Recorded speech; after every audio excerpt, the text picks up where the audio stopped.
Anyway, viewers, I told me baby give can live bale mintole comme ali along yamin National Assembly bawol to thing. Anyway, oral correction and answer in the beginning. Abe interesting na bake alim follow min baby ki kan jang al be balon nale anu alag Gambia membe kiringi anu kul bitama kan yamin jang albabi kalam tala wato anyway alim follow kabo jang for sitting yim bandula babi fintinde la lela abe ke kan jang yamin starting ngalana ko minister bijanne vice president wal bijan kana ke nyininka correction wala ya answer ngalon ko kuma yala banko dingol fana yala pour ya gibe yalon me be kiri la banko kan ila banko katanya dile ela economic benya dile pour ka bilon wata alen follow ni somanda fo ganing cool be banadame kal tentu kal jey bal tentu la baka kamara ba officiel non comme ale alon nyame rek bale National Assembly jan katarale jan wato ni sitting start katarale jan fana ka fintinde anyima asenama alnat baduma adama sane wala be kul ta kan jan ka fintinde anye abe nyame jan la banko be ta kan nyame National Assembly alla banko min kakacha jan ka fintindale ngame akuma ya tabake untuk banko dingol ngalong mimbe tamakan na National Assembly na banko dingol ngalong mimbe kikang na National Assembly and na National Assembly kamanya dile andung fun na member sul fana ka perform well la fe ka perform well al salong nya dile al kamera ba follow na le kamera ba follow al babilon na le mimbe kiri jang al balon na min ka fo jang min ka kijang National Assembly al balon na boto al follow bale jang wala ba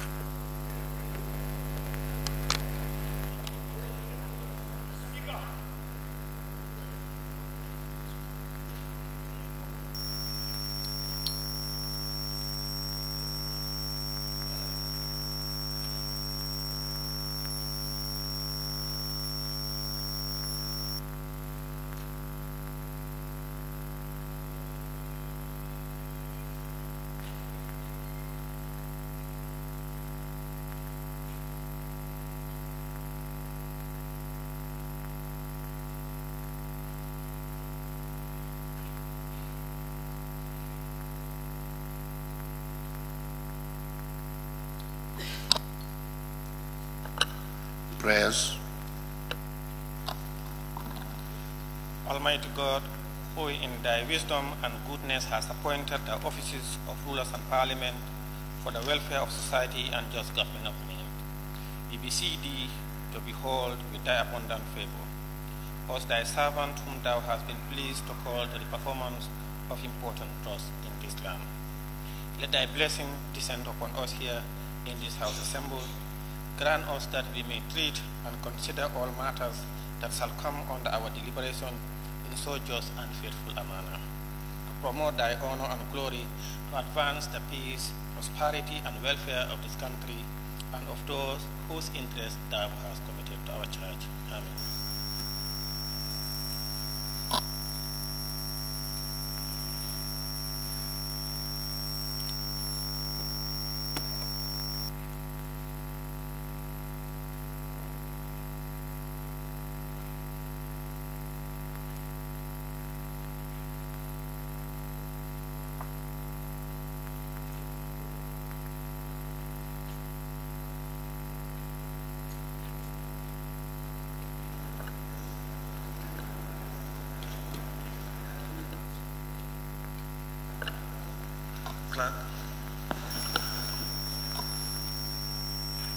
Correction and approval of record of votes and proceedings of the National Assembly sitting of Tuesday, 12th September 2023.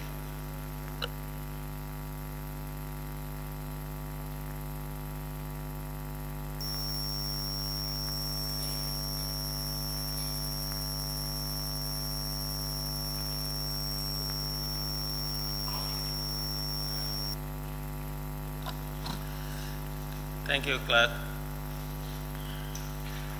How many of you don't have? Okay, they'll provide it now.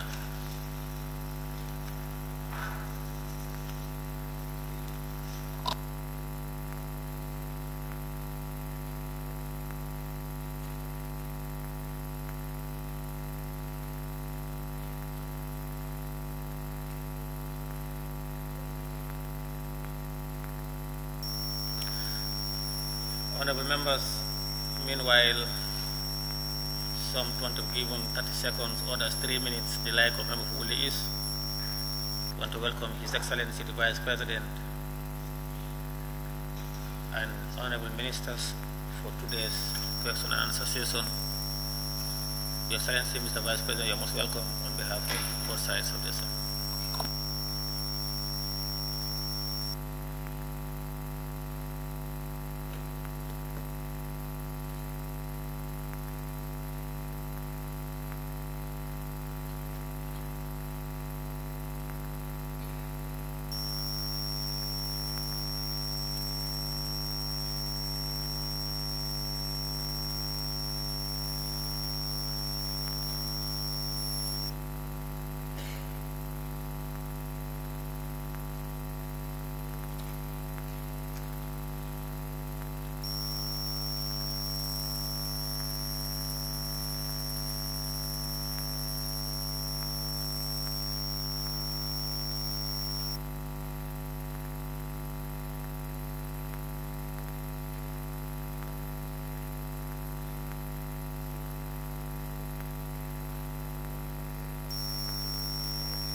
I want to, propose that we take a minute's silence for the noble men and women in uniform who passed away yesterday. I propose we do that before we start.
Honorable members, I take it that we can start now. Honorable members, can we start now? If we are fine.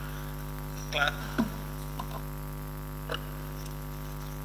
Once more, correction and approval of the records of votes and proceedings of the National Assembly sitting of Tuesday, 12 September 2023.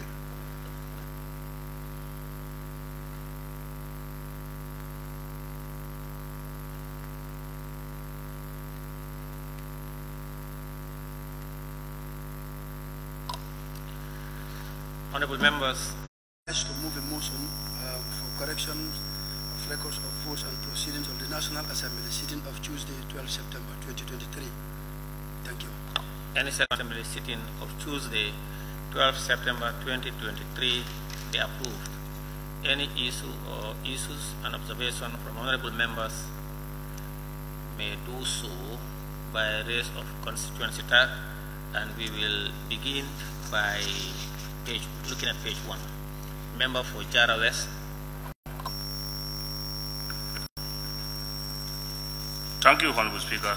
On page 1, 6th Assembly of the Second Republic 2023 Legislative Year, second extraordinary session, votes and proceedings Tuesday 12. It's not second extraordinary session. Number, please. On top,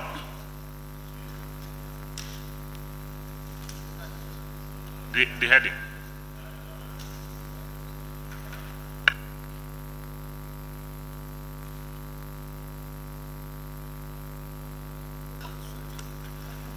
Okay, instead of third ordinary, is second extraordinary.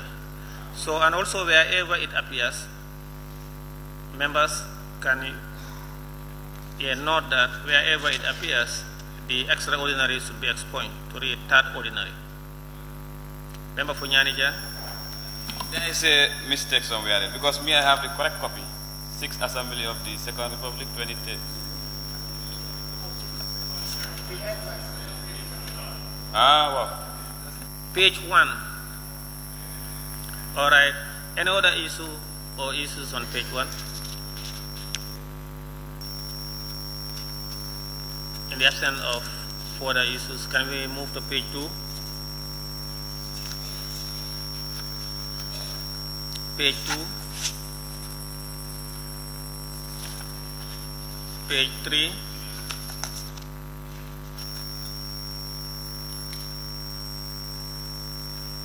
Page 3.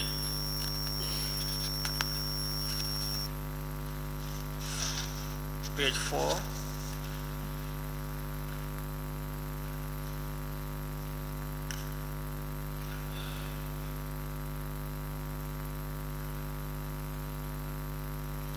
Page 5. Let's move to page 5. Member for Jara Central.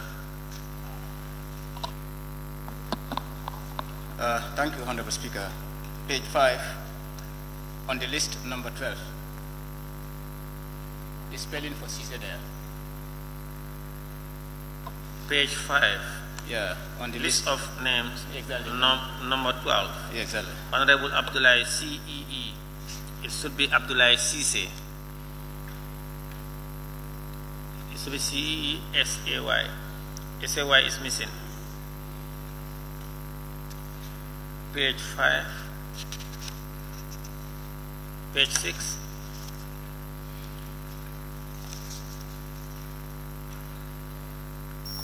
Page 6.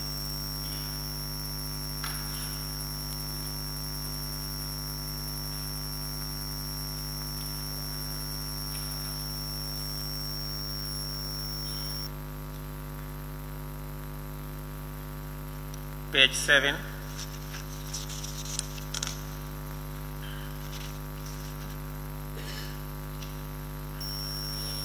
Yes, member for Central Badibu. Yes, please. Oh, did you pass page 3? Please, page 3, we can go back. The member for Central Badibu. Yes, you said the following members were absent with permission.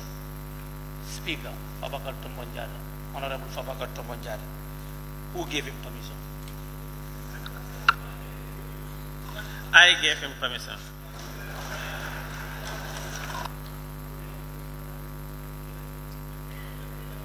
You know, matters affecting him is handled by myself.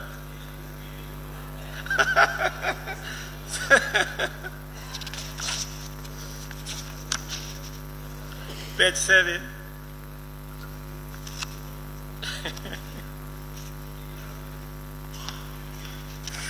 Page 8.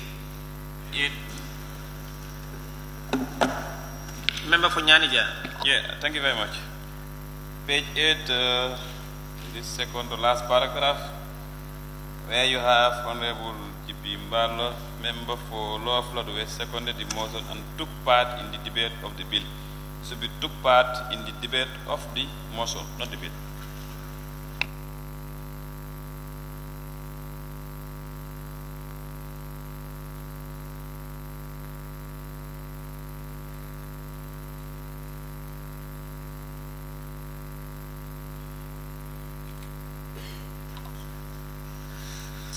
All right, on page 8, table of his, please take note. The member for Nyanija is suggesting on the last item, second to last item also. Honorable G.P. Mbala, member for Lower Floodway, seconded the motion and took part in the debate of the bill. It was a bill, but a motion moved by him. So he is proposing for the bill to be removed and replaced with motion. Take note. Any order? Page 9. Can we move to page 9? Member for Wuli is? Yes, thank you, Honorable. Page 9, below, where we have question put. The Assembly unanimously agreed to read the bill a second time. Did we agree to read it a second time? On which? That redoubling. Member for Wuli is? Which item? I said page 9. When you come down, question put and agreed to. That we've agreed to read the bill the second time. I think it's to consider the bill. Full stop. Rather than reading it the second time. You've seen it?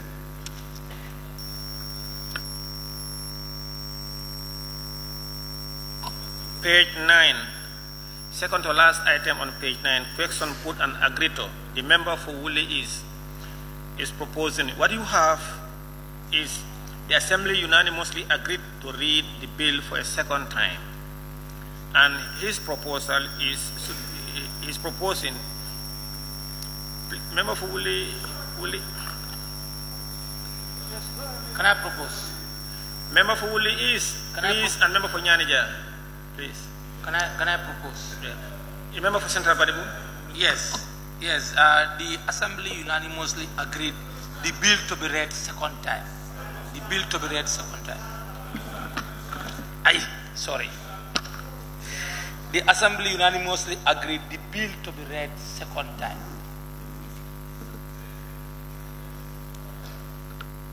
There is counter proposal. Majority yes. Thank you very much. Majority Leader and member for Kantora. Yes. Thank you very much. Where he said, I'm taking him back. Students of English are here. Honorable G.P. Mbalo, member for Lower Floodway, seconded the motion and took part on the debate of the bill. It's correct. The motion was seconded, but debate is on the bill. The bill is not a motion; it's a bill. So it's correct in this form. Exactly. Yes. Yeah. The motion is seconded, but the debate was on the bill. It's correct. No. Please. Order. Majority Leader, you are taking us back instead of addressing the issue raised by Wuli is. Okay, now let's deal with this thing first. Member for Wuli is. The member for Wuli is. Can you please repeat your proposal, please? Proposal is just to consider the bill, rather than saying reading it. We've done the second reading, but now if you say to consider reading the bill again. Member for Nyanija. Honorable Woolley, I think how it is that probably maybe the language can change. Because if the assembly don't agree, the clerk wouldn't read the bill for the second time. So this is what is here. Now, if the question is correct, that's why they put it there. The assembly unanimously agree for the bill to be read a second time.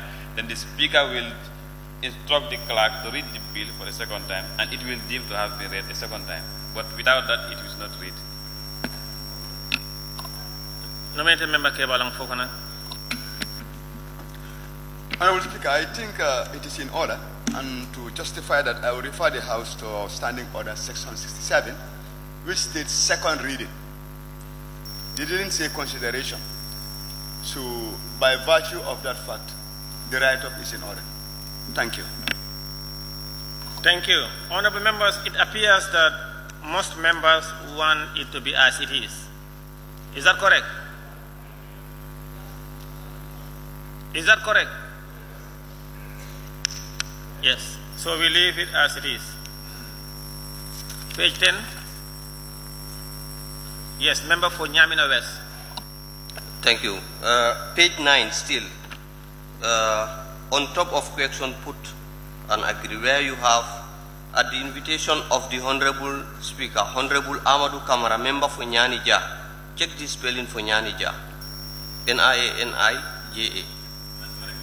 Oh, okay. That's correct.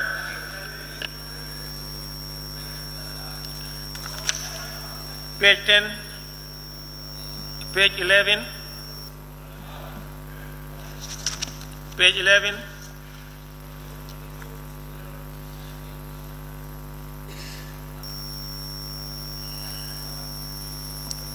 Honorable members, it has been moved and seconded that the record of votes and proceeding of the National Assembly sitting of Tuesday, 12 September 2023 be approved with amendment.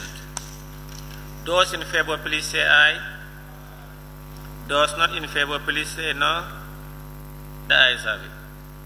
Clerk.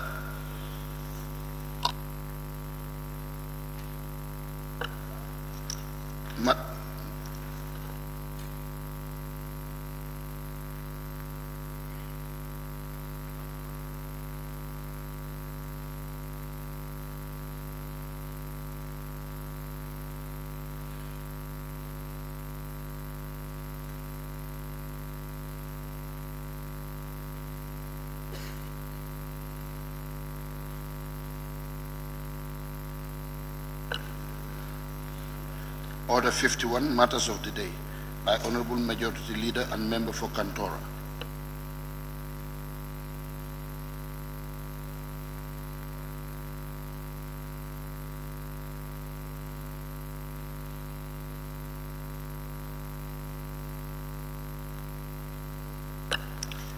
Matters of the Day, Standing Order 51, by the Honorable Majority Leader and Member for Kantora.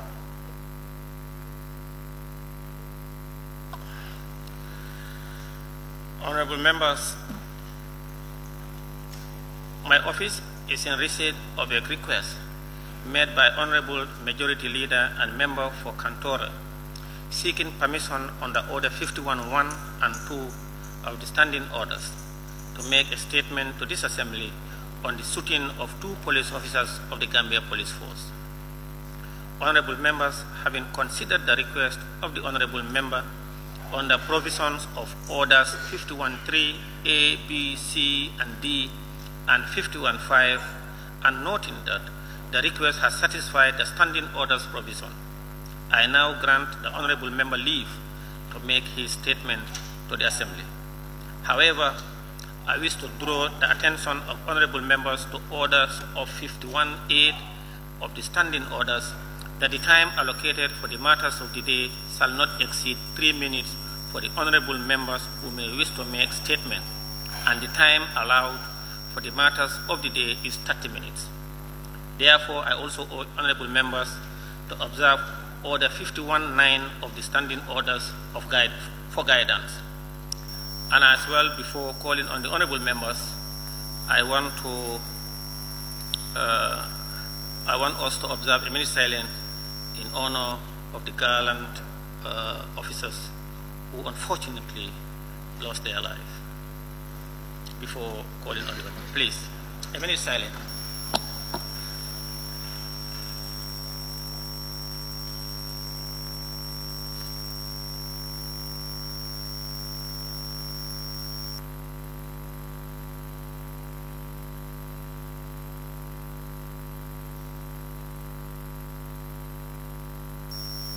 May Allah grant their soul mercy and rest in Jannah.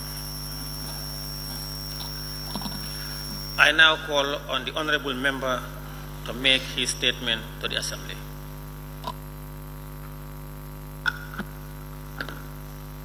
Good morning, Honorable Speaker. Good morning, Honorable Member of Parliament. Good morning, Your Excellency and entire cabinet members here present.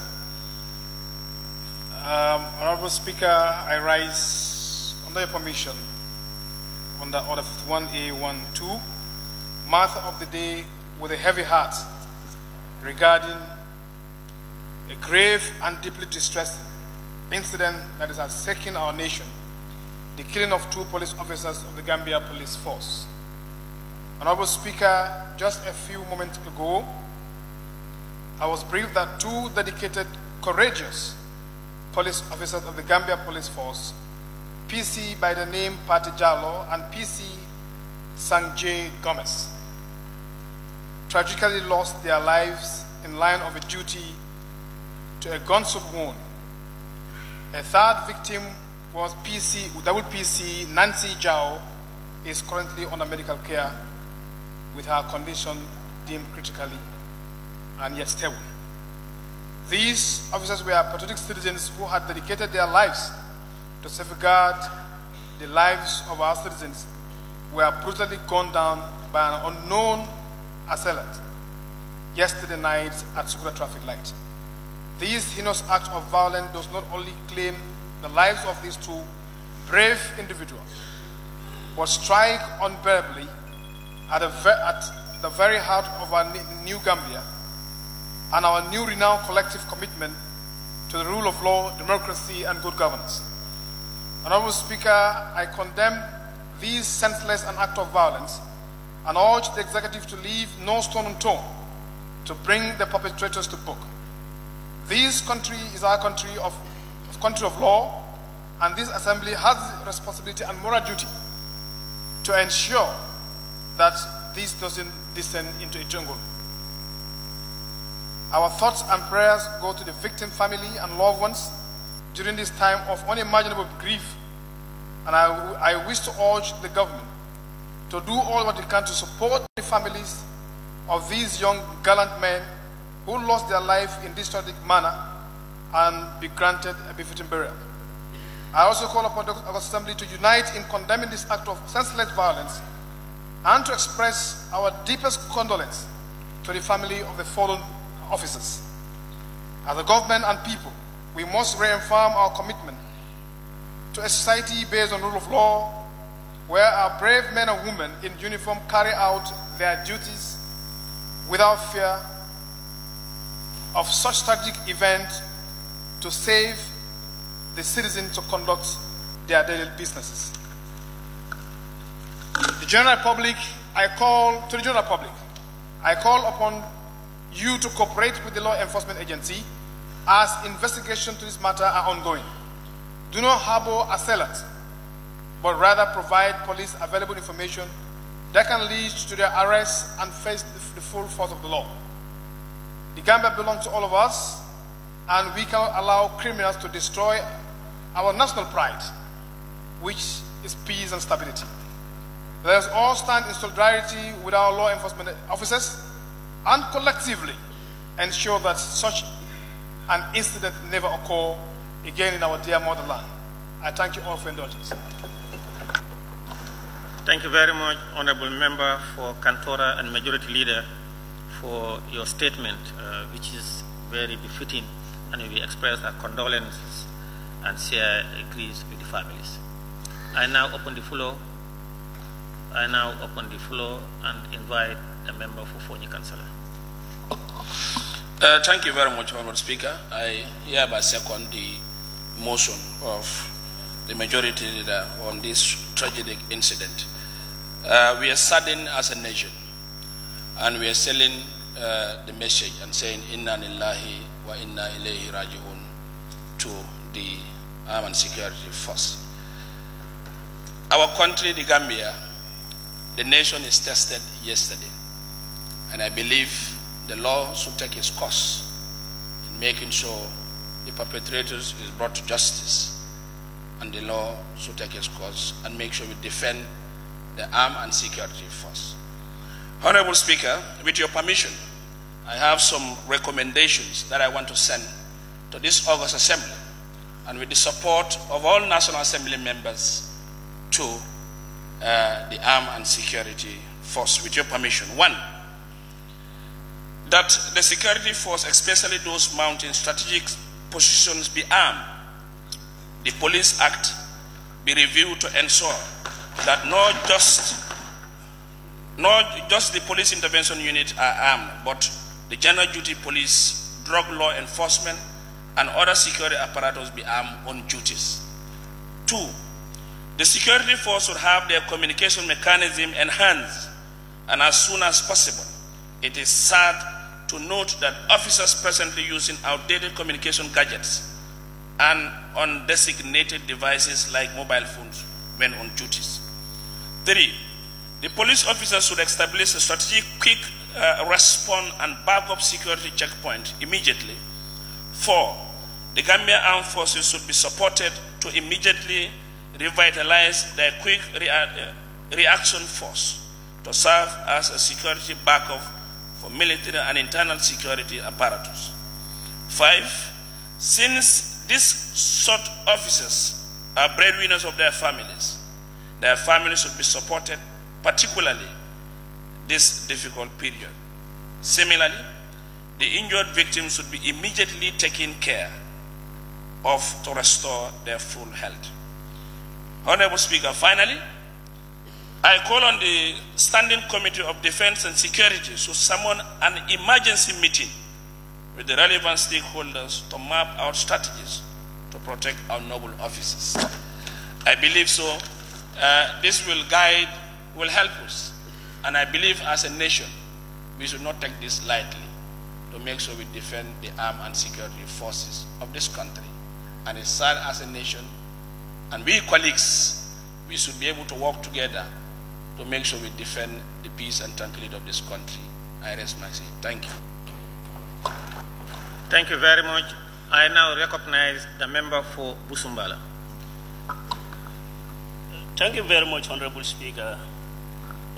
Honorable Speaker, it's indeed with a heavy heart that we woke up and found ourselves in this strategic situation.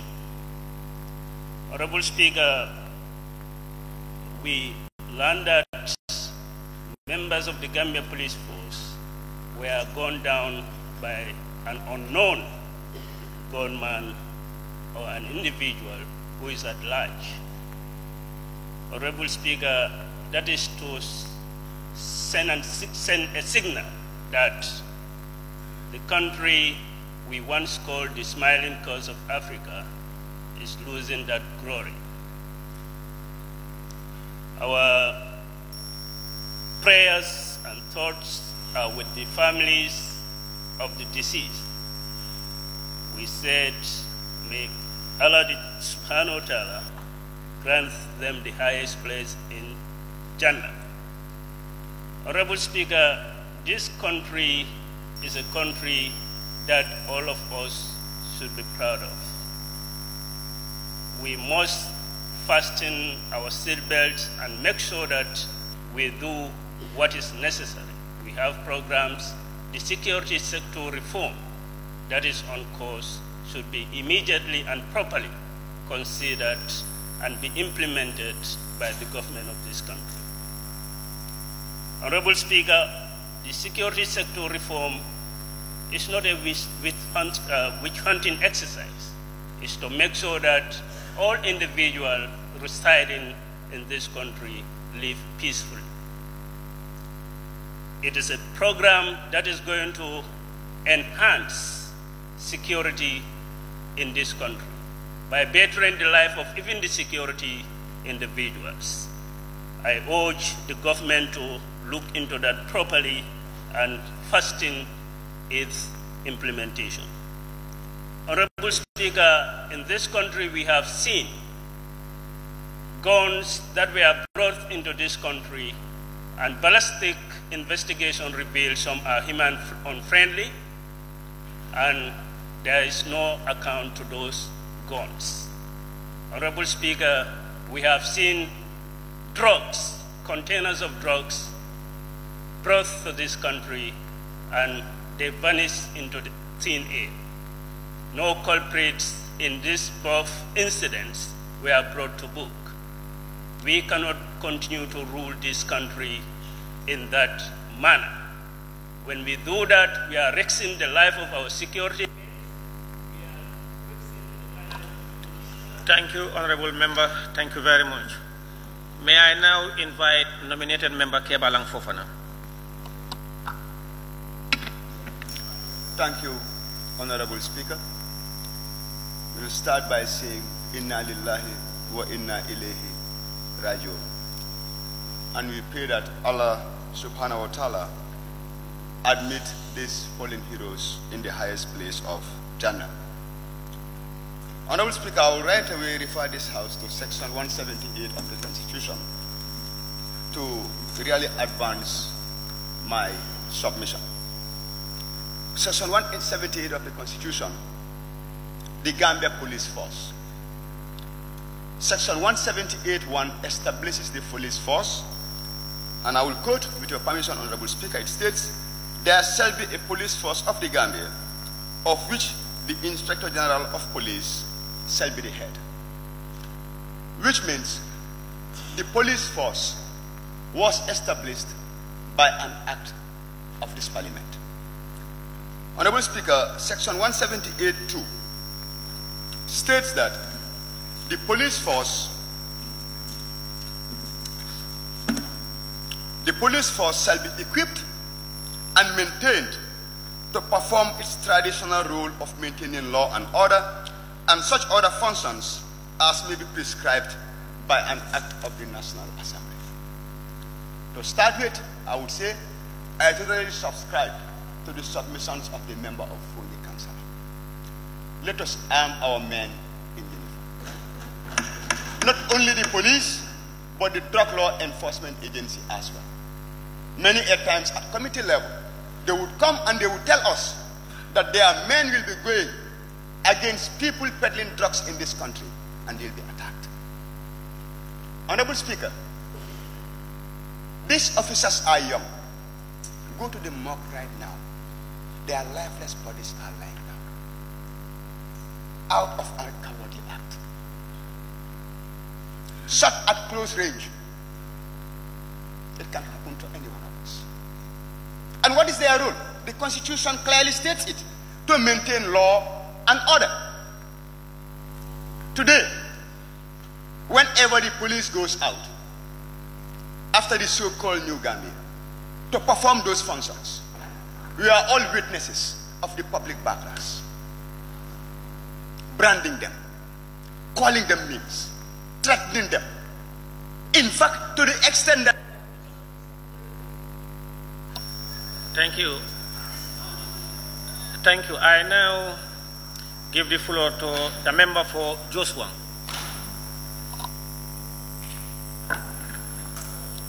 Thank you very much, Honorable Speaker.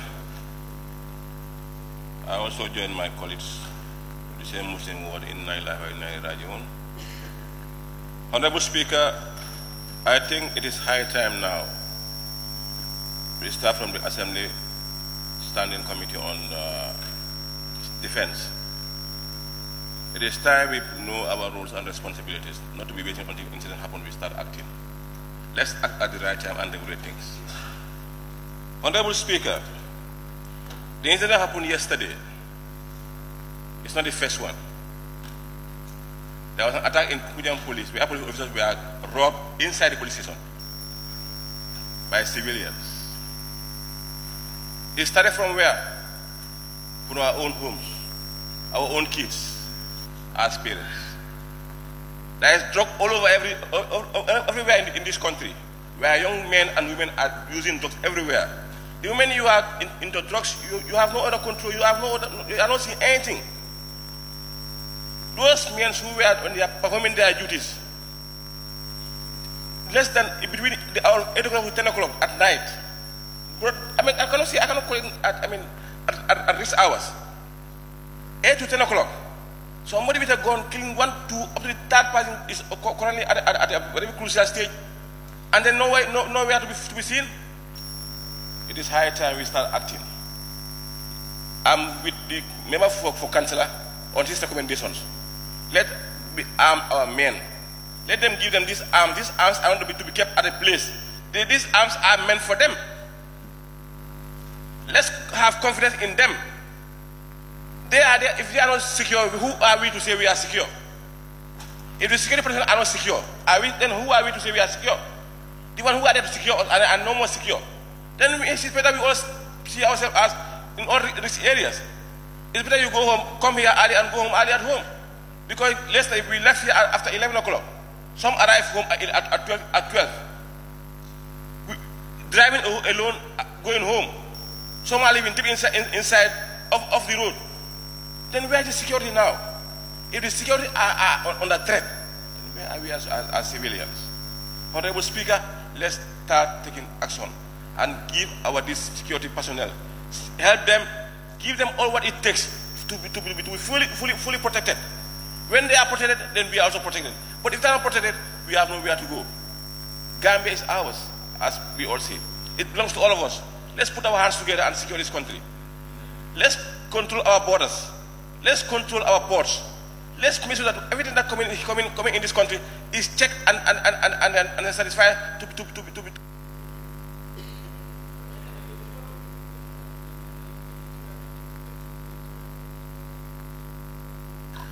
Member for Brikama North and Minority Leader. Thank you very much, Honorable Speaker.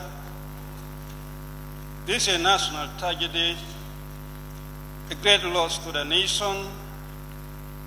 On behalf of the minority side of the National Assembly, I want to join the Majority Leader to extend our heartfelt condolences to the government of the Gambia, to the President of the Republic, to the Gambia Police Force, to the Inspector General, and indeed to the bereaved families of our dear lost one.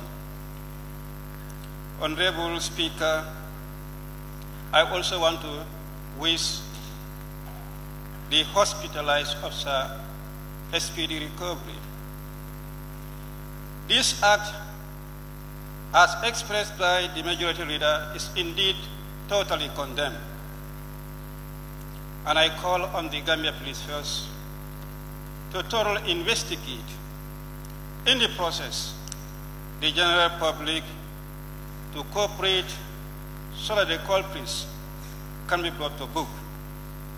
Honorable Speaker, if many uniforms can be gunned down in the street, it's quite worrying. Who knows next? It can be any citizen, indeed an innocent one. Who knows? It can be anyone in your house, or it can be our children in the schools.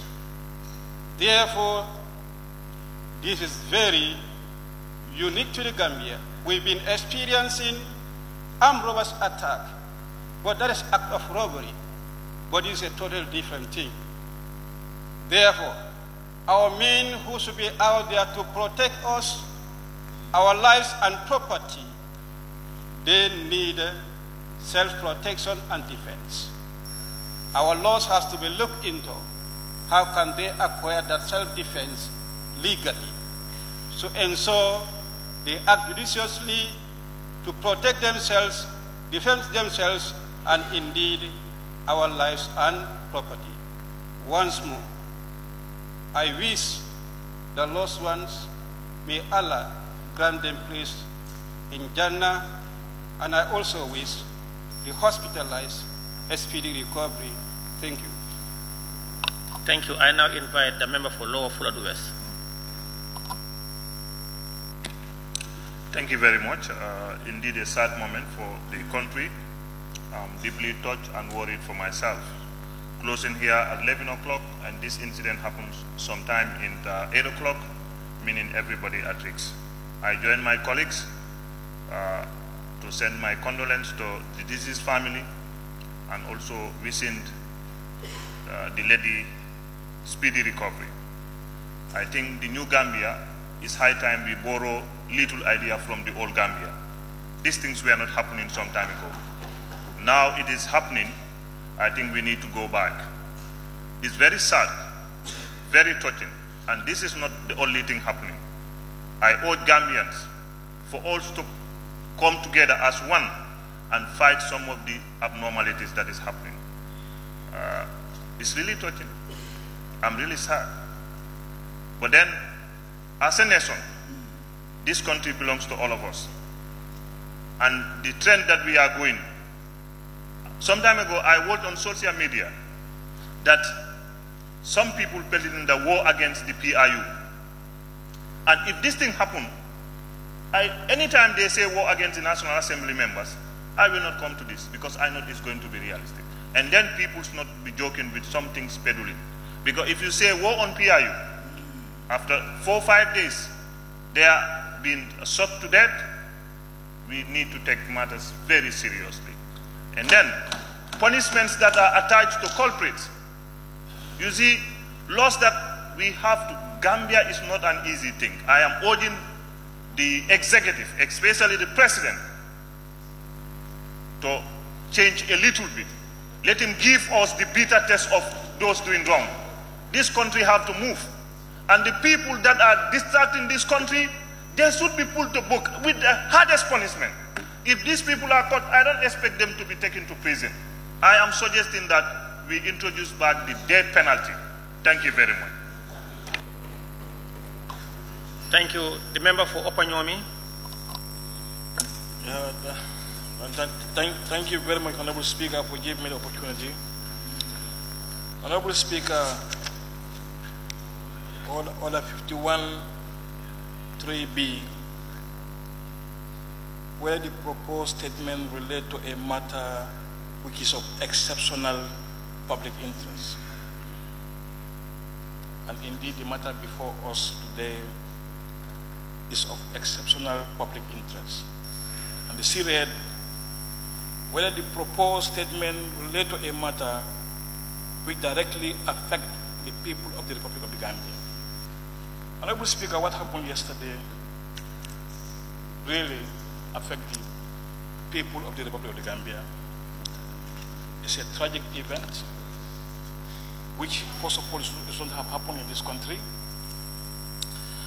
And I seize the opportunity to express my condolences to the bereaved family and to pray that may Allah forgive their shortcomings and their final abode to be in Jannatul Firdaus, inshallah. And we wish the wounded officer a speedy recovery. Honorable Speaker, we just want to make a suggestion that you grant a leave to the boss head of the Assembly leadership to pay their condolences to the bereaved families and also to see the wounded officer in the hospital during the session. And on that note, I thank you very much for giving me the opportunity. Thank you. Member for Lower Salu. Thank you, Honorable Speaker. I also want to join my colleagues this sad moment. But Honorable Speaker, fact of the matter is, Honorable Speaker, the way the country is governed is not the way we expect to be governed. Honorable Speaker, I also challenge the Commander-in-Chief, the CDF, and the Inspector General of Police. Honorable Speaker, we are worried as a citizens. Honorable Speaker, if the police officers are shot to death, what about me? And again, it takes 3 days, we forget of investigations How many things like this has happened? At the end of the day, no results come out. Honorable Speaker, this country belongs to us. The way the democracy is going in this country, it's worried. And I expect the Commander-in-Chief to take his position today, to make a strict warning on these issues and come out to the general public with good resolutions and to condemn what has happened, Honorable Speaker. We cannot leave things as it is, Honorable Speaker. Honorable Speaker, our men in uniform, they are sacrificed, Honorable Speaker. How can you put police officers in the street without no arm? 3 of them. Honorable Speaker, we cannot sacrifice our men in the street without nothing. At the end of the day, we come here with matter of the days and sympathies. The way it governs, it has to be stopped. Let us govern us right, Honorable Speaker. When you are assumed in position, we expect you to do what the people want it to be. But the way this democracy is going, Honorable Speaker, I am totally against it. During the former regime, these are not happening, Honorable Speaker. Let's speak the truth.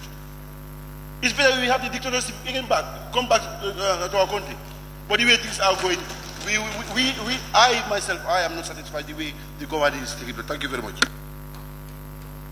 Thank you very much. I now invite the member for Latrikunda. Thank you very much, Honorable Speaker, for giving me the floor, and I join my colleagues to pay special condolences to the bereaved families. I also thank the mover of the matter of the day, Honorable 𝒂𝒄𝒄𝒏. Me personally, I have never been more grief-striking than I am today for the fact that we lost our gallant men in uniform. Also to see their pictures all over social media, that is also very, very disturbing. I think these are some of the things we need to regulate. Me personally, I am not into arm and security men. That needs to be very strategic. You cannot arm every arm and security man in the country. Let's be strategic. We can only arm police stations, but every individual police officer to be carrying gun can also have some devastating consequences. So let's be very strategic about that. We can arm them with body cameras. Every police officer can be armed with body camera. That is very okay. But to arm every security man with gun is also devastating. It is very, very sad now the country is more reinforced into team of security and a team of fear. This has been reinforced yesterday. And I also call on the Inspector General of the Police to do the needful. I urge the executive to make the Inspector General of Police and all the investigating bodies more resourceful to make sure that these culprits are brought to book as soon as possible.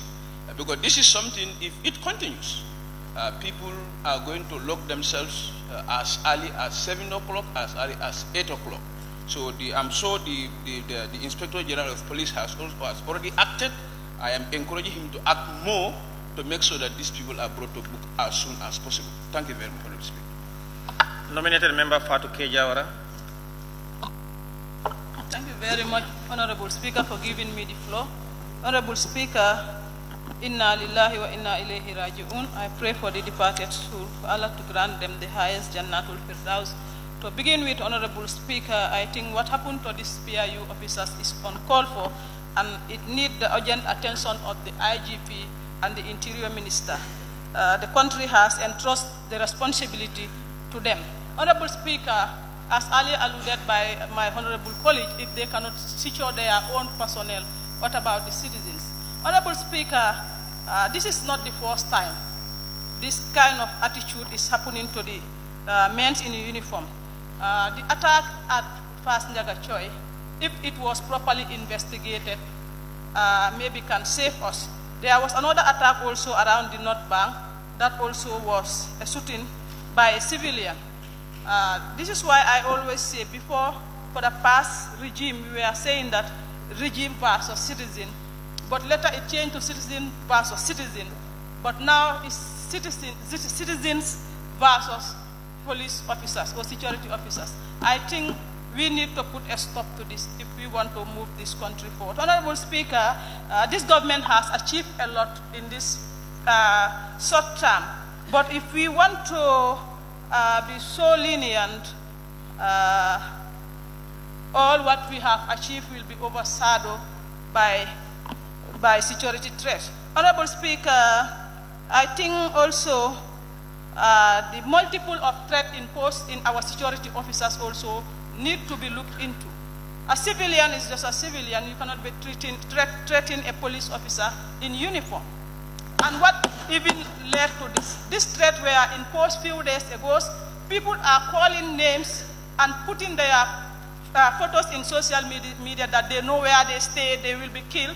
Therefore, we call for a thorough investigation to be mounted and bring all perpetrators on board. Honorable Speaker, I joined my colleague in June 18, 2028, when the Faraba Bantang incident happened. We all condemned the police brutality that happened. So this time around, we are condemning it and it's uncalled for, and we are calling the urgent attention of the Interior and the IGP. Let them work hand in glove to bring the perpetrators and other investigations that are on hold. Thank you very much.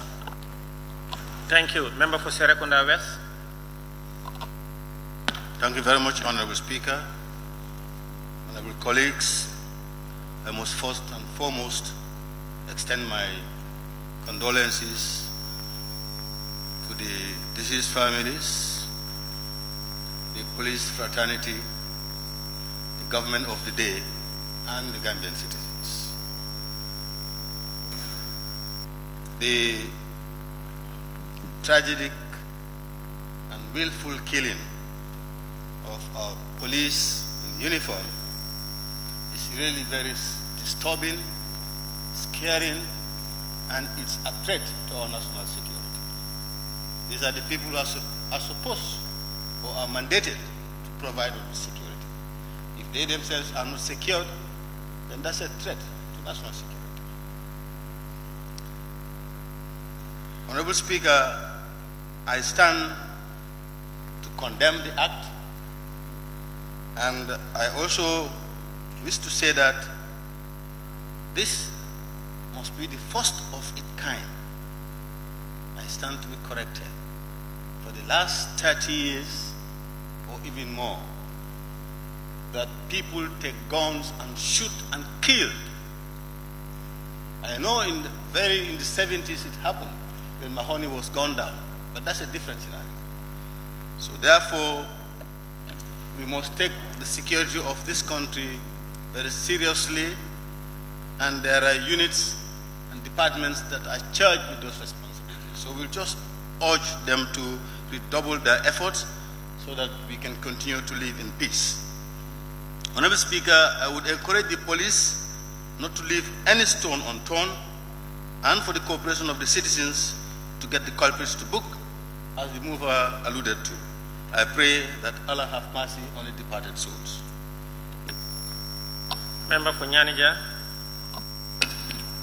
Thank you very much, Honorable Speaker. And I equally want to thank the Honorable Majority Leader for bringing up this matter of the day. And equally join my colleagues to say Inna Lillahi wa Inna Ilayhi Raji'un. May Allah grant the departed soul rest in eternal peace and grant them the highest Jannah. And also pray for the injured officer speedy recovery.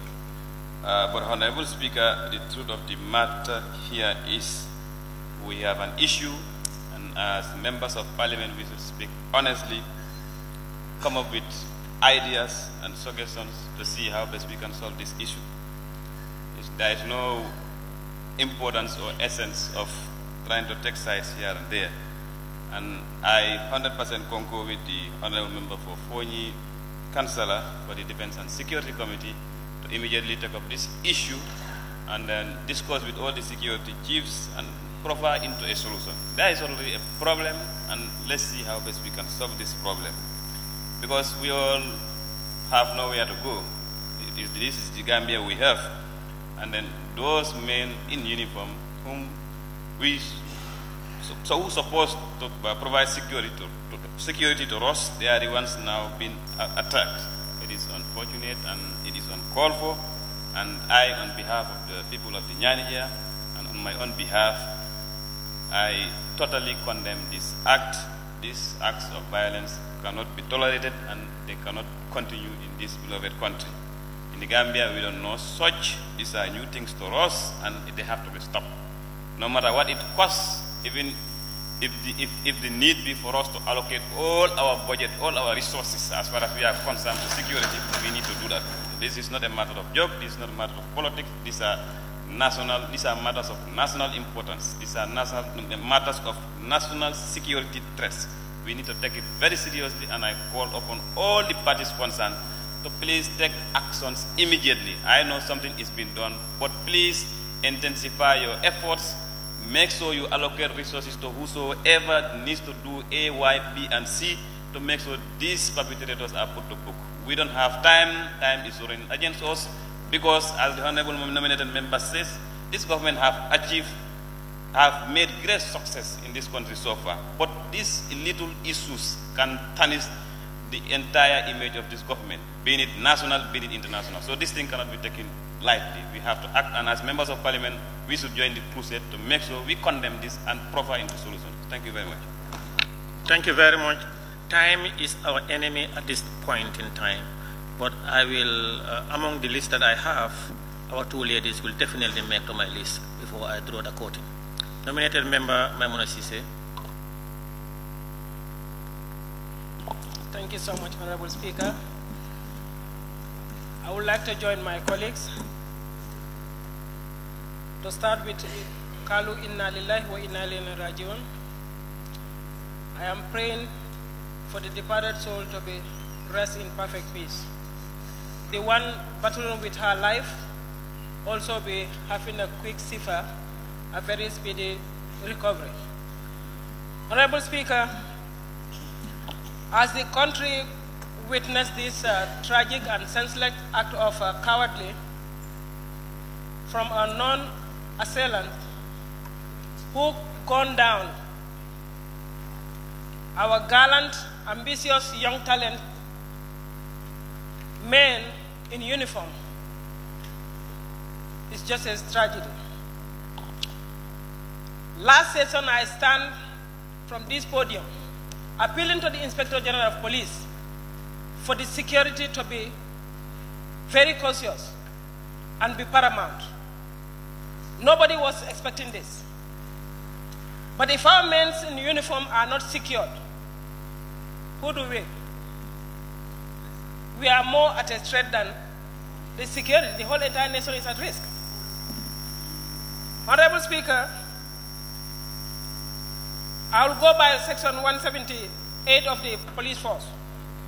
The police force shall be equipped and maintained to perform its traditional role of maintaining law and order, and such other functions as may be prescribed by the Act of the National Assembly, Act number 6 of 2000.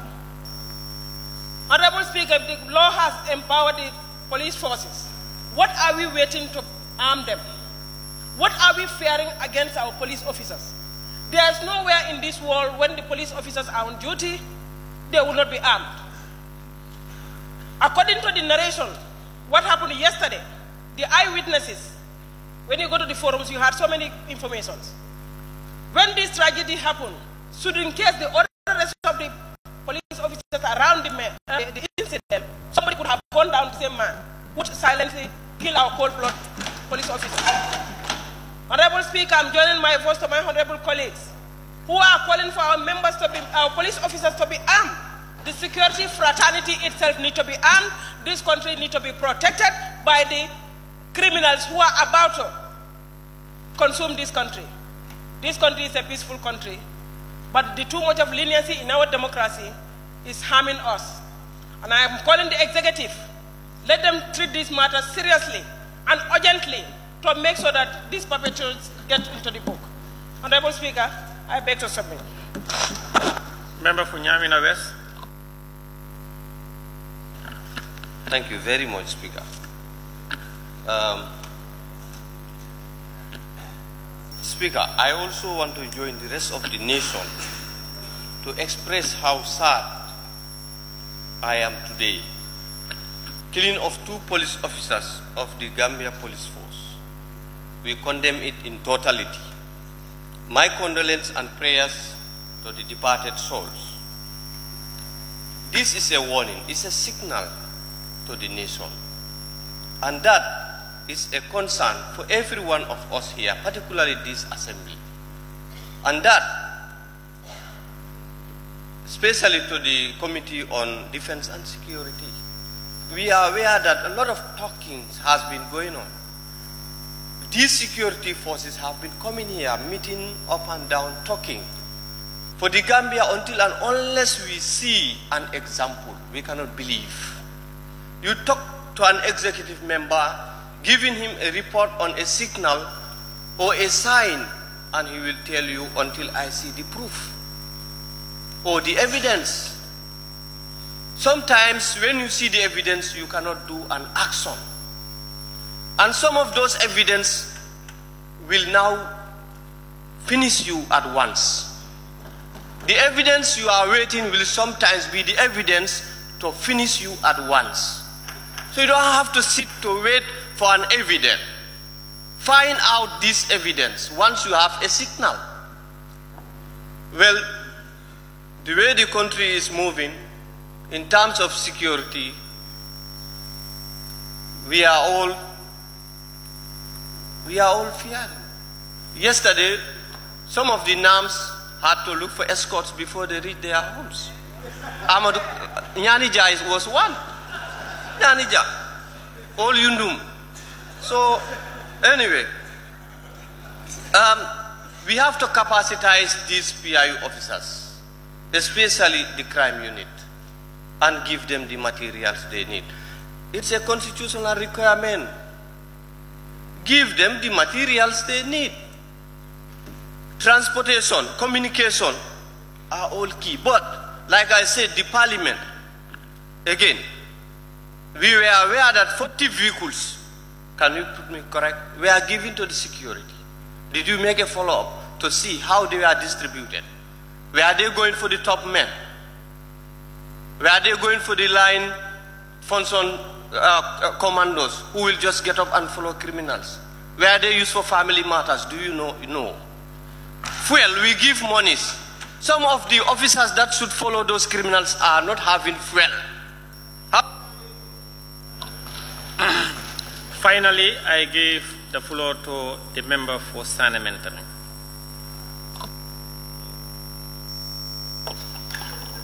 Thank you very much, Honorable Speaker, for giving me this opportunity. First, I'll say Inna Lillahi wa Inna Ilaihi Raji'un. May all departed souls, the two departed souls, may Allah grant them the best place in Jannah. Amen. I cannot even think, or I don't even know where we should start as a nation. I know we are already on the move, but then I think we are not doing our work properly as a nation. I'll start the blame from myself. I think we are very, very reluctant in implementing our laws. There are very beautiful laws in this Gambia, but I think we need to amend some of our laws. When men or security personnel should be attacked and killed on the way, when men in this assembly are afraid, how about we, the women in this National Assembly? Yesterday when I closed from work and I was going home, it was only when I arrived at the roundabout, at the Jabang traffic light. This incident happened in my own constituency and of course in my hometown, Sukuta. I'm a native of Sukuta, but I live in Jabang. So only when I arrived at Jabang turntable and I found that there were a lot of people, and I stood and asked, what is happening? And just a little boy had to respond and say there was an attack. Someone shot down 2 police officers. And in fact, the guy could not even be caught. This is serious. I think we need to amend our laws. afraid to drive home.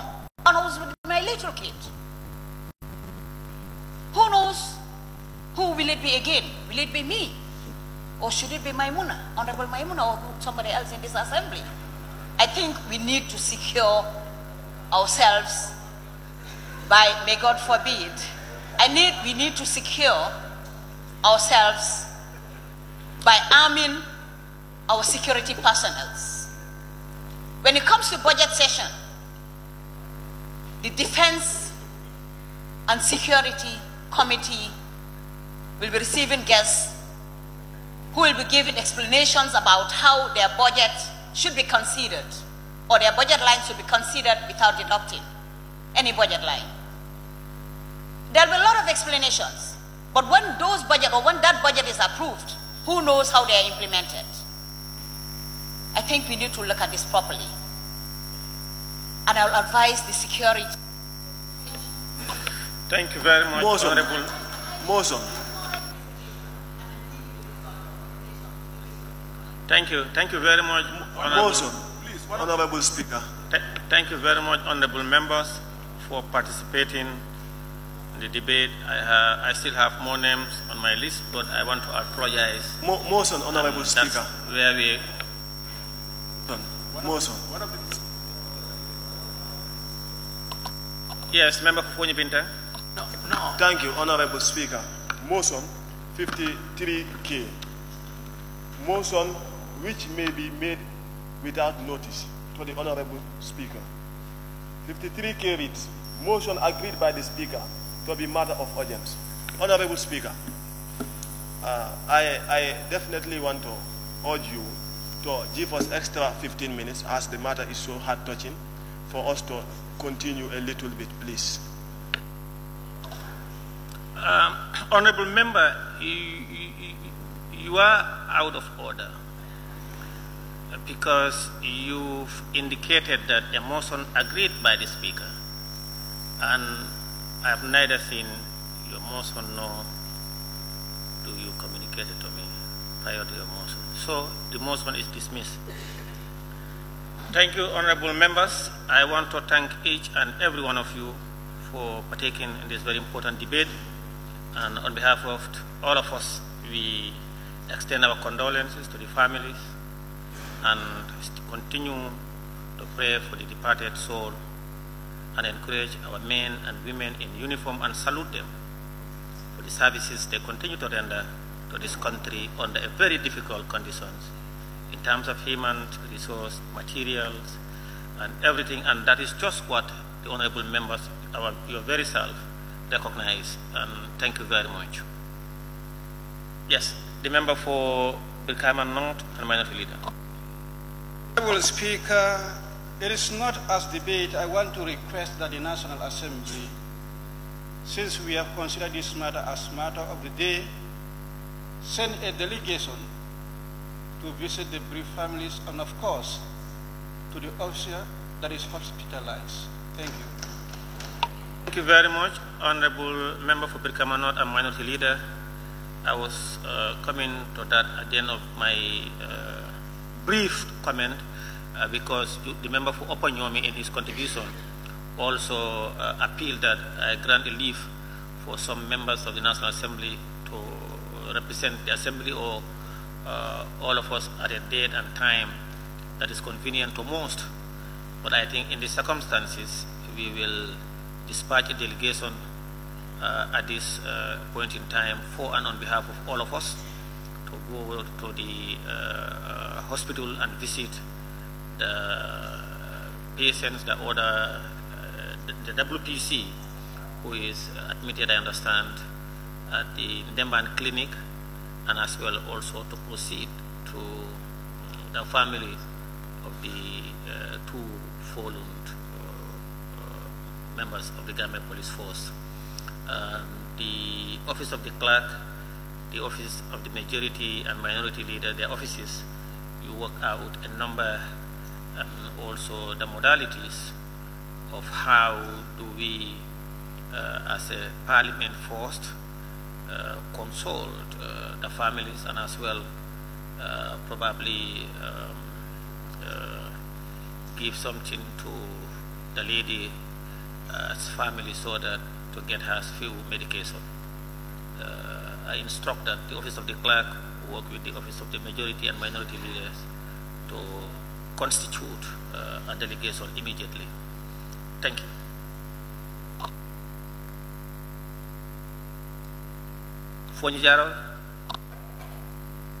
Thank you, Honorable Speaker. It's very unfortunate. I hope the Office of the Clerk is doing that immediately. I just want to inform you, one of the diseases is from my area, and then it's unfortunate that I did not have the opportunity to make few remarks, because it's a sad moment for my people and a sad moment for myself. But I wanted to appeal to be given just few minutes to give my remarks about the incident. The nation is mourning.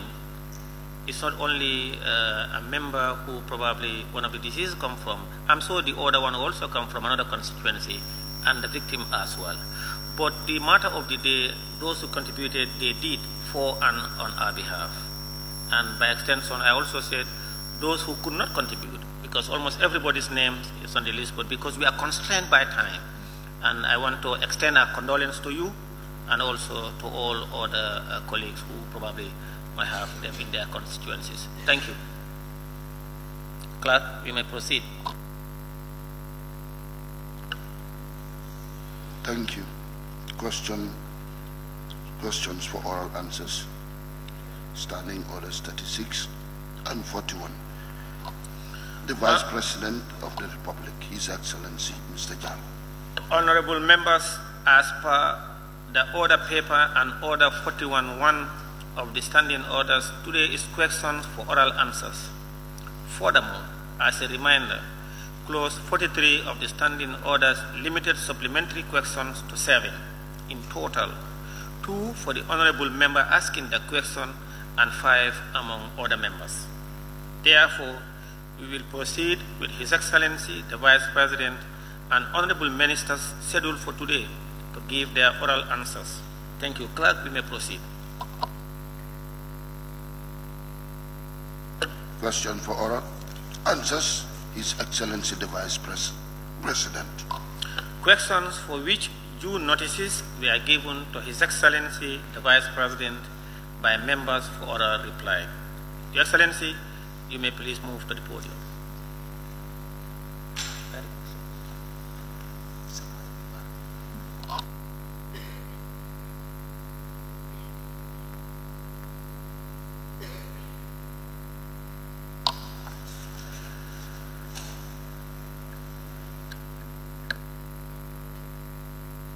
Question number 199 of 2023 by the member for Same constituency. Thank you very much, Honorable Speaker, for giving me the floor. Honorable Speaker, the villages and dwellers of Same Suruakunda catchments find it difficult to reach each other, access health center, schools, by students due to the poor drainage caused by erosion. Could His Excellency the Vice President inform this August Assembly if his office is aware of this? If so, what plans are in place to address this problem? Thank you very much, Honorable Speaker. The situation between Same Suruakunda and the catchment area have been brought to the attention of the Office of the Vice President. We are aware that erosion has caused damages to the road, and the National Disaster Management Agency had dispatched a team from the National Roads Authority to survey the site. The team has done a design and prepared a bill of quantity for a culvert that needs to be installed. A contractor has been identified and work will begin soon. The Executive Director of NDMA and team had visited the area to consult the community on the implementation strategies. Thank you very much. How soon? Honorable Speaker, like I said, the work has already been done, and the Executive Director, he was actually on the, in fact, I think he has returned. He was on the ground to look at how far they are, and money has already been available, made available.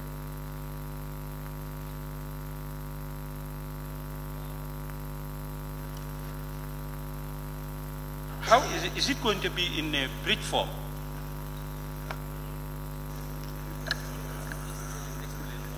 Honorable Speaker, like I said, they are going to construct a culvert. A culvert means that I will allow the water to pass under the bridge without affecting the road. Thank you very much. Any other supplementary?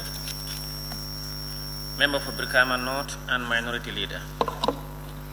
Your Excellency, the Executive Director has returned from SAMI. Upon his return, has he provided any report to you, a written one for that matter?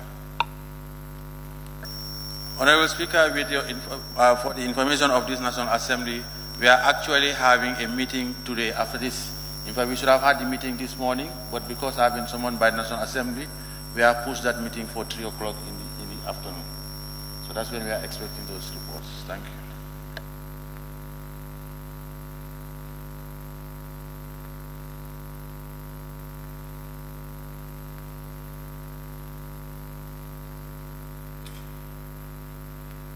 Member for Bakau. Thank you very much, Honorable Speaker. Honorable, Your Excellency, you've indicated that money is allocated for the construction of the bridge. Don't you think you should specify how soon the works will begin? Honorable Speaker, like I said, the contract has already been awarded. That means that the contractor is working with the community to see how they're going to start work. It's already awarded.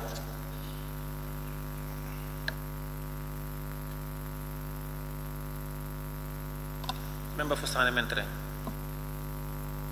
Thank you, Honorable Speaker. Your Excellency, the Vice President. Could you kindly tell us, August Assembly, how long do you intend the work to take? Do you intend the work to get finished? Thank you. The time frame. Thank you very much, Honorable Speaker. At this point, I don't have the details because, like I said, they are supposed to report today in the afternoon. But actually, I'm sure the honorable member for SAME knows that we have been discussing this for quite a while. And when he mentioned it, I had even already given directive for the executive director to go and assess the place, even before money was made available. Thank you. For the supplementary, member for Central Body. Thank you, Honorable Speaker. Vice President, you will agree with me that erosion is very, threatening a lot of roads in the rural Gambia. Do you have a plan not to limit it to Same, to other communities that are affected, like Jokadu, for example? Point of order. Point of order by nominated member Kebalang Fofana. Honorable Speaker, I'm rising on 43.4. A supplementary question shall not be in order if it introduces matters not included in the original question and the answers provided. Honorable Speaker, this particular question was specific to Sami Surwakunda, and the responses received from His Excellency the Vice President were apt and specific to that community. The Honorable Member is generalizing it. Thank you. Honorable Member for Central Body, what was your question? Honorable Speaker, the question was talking about erosion.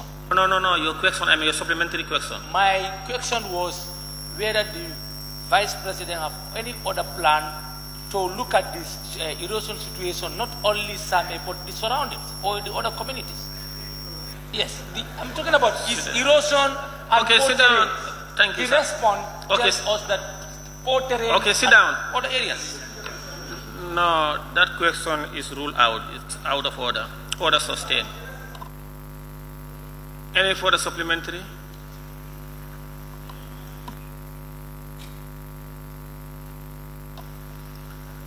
Question number 200 of 2023 by the member for Serekunda constituency. Thank you very much, Honorable Speaker.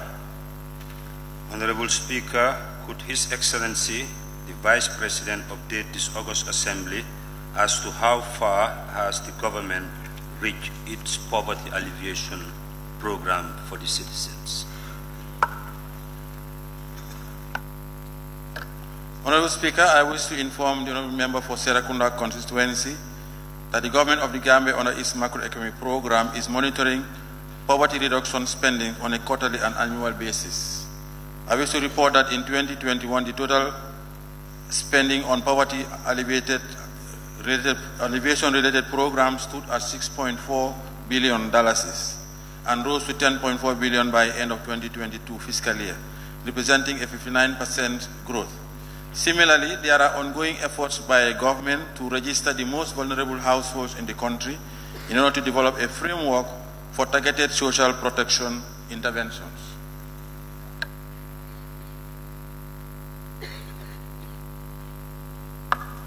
Thank you very much, Your Excellency the Vice President. Since poverty alleviation is designed to help citizens grow out of poverty, so can you inform this August Assembly how many families have your poverty alleviation program helped to grow out of poverty? Honorable Speaker, I wish to inform this August body that there used to be a poverty alleviation program. What the Minister of Finance does is to identify items that are used to reduce costs for families. It is now with only the social protection program that we are now going to target families. That's why the registration is being done. And as of now, I think about 80,000 households have been captured in the register. The idea is to capture the whole population of this country to identify vulnerable people and then target them directly. I think until that time, we cannot be able to tell you how many households are supported directly.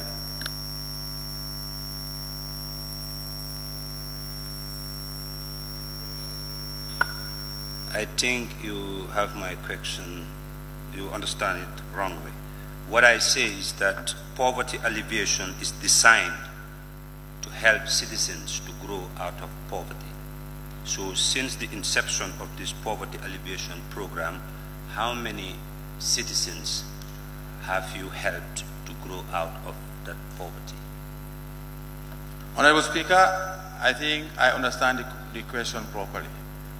But my response is, until now, government was not targeting people directly. The target was based on spending. If you are spending that you hope, for example, you are spending on, let's say, the amount of money, the subsidy spent on fertilizer is helping the poor. Those type of spending government is capturing to show how much we are spending to help the poor. But with the now social protection program, is now that we are starting to target individuals directly. Until that program is set up, we will not be in a position to tell you how many people we are able to help. Otherwise, previous is just general in terms of expenditure.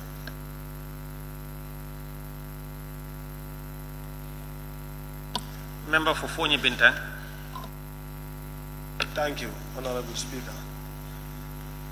Excellency the Vice President, with poverty alleviation program, when will poverty be totally eradicated from this country? Thank you very much, Honorable Speaker. I think the government will continue to efforts to reduce poverty in this country. Thank you. Member for Woolly East.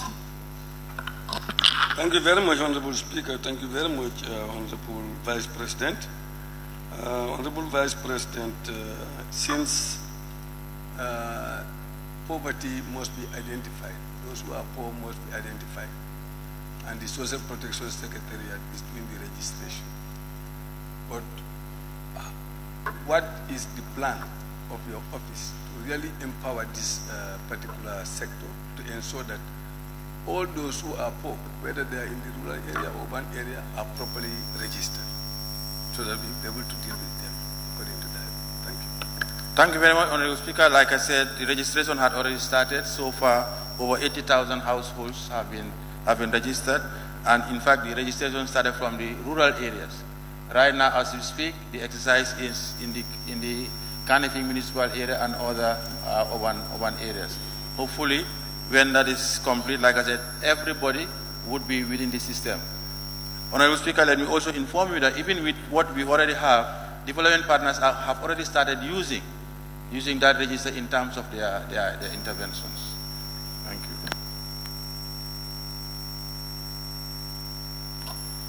Member for Nyanija. Thank you very much, Honorable Speaker, and thank you very much, Your Excellency, the Vice President. At least we are having a sense of direction in this. Would your office consider submitting the concept behind the social protection program? Because I understand there is a project, that's a social safety net project, but now I'm hearing you mention social protection program. Would you consider submitting this to the National Assembly for the information of members? Because it is very important, I have to say.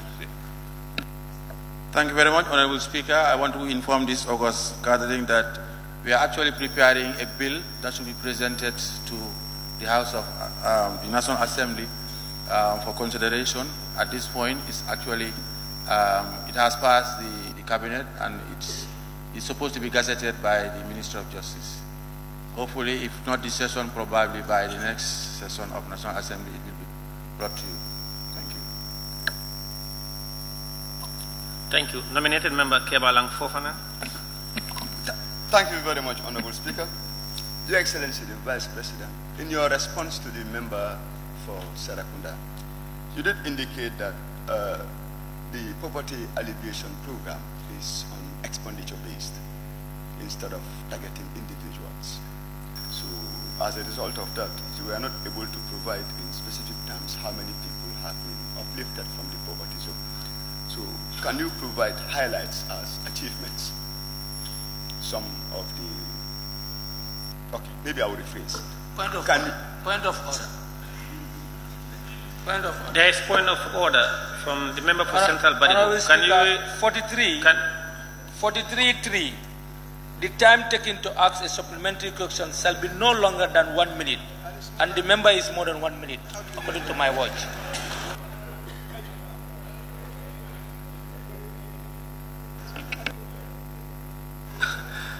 Please, nominated member Kebalang Fofana, go ahead.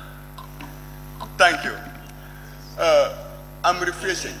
Can you provide indicators to this Honorable House as to the achievements the poverty alleviation program have realized through the targeted expenditure benchmark? Thank you. Thank you very much, Honorable Speaker. Like I said earlier on, since the beginning of the PRSP, that was the beginning of the poverty alleviation program. Like I said, what the Minister of Finance used to do is just to earmark on the budget poverty expenditure. That was what was happening, just to show how much money is being spent on poverty-related activities. All right, that was why I gave the figures. That rose from 6 billion to 10 billion. All right, but now, like as you rightly said, that is not identified the individuals. Because if we do subvention in terms of fertilizers, you are not showing how many families have benefited from that subvention. All you can show is how much money has government spent on that subvention. But now with this social protection program, you'll be in a position to identify the families that we are supporting directly. Thank you. I now recognize the member for Lower Badibu. Thank you very much, Honorable Speaker. Thank you, Honorable Vice President. Sir Vice President, how do you identify vulnerable families? And what form of assistance do you offer to these vulnerable people? Is it in the form of cash or kind? Thank you. Honorable Speaker, like I said, we're going to, there is a program. I mean, it's not, what the bill is going to present is to make sure that we mainstream all support. There are different agencies, development partners, NGOs that are supporting families. Now, this bill, what it seeks to do is to make sure that everything is coordinated. All right, there is no duplication.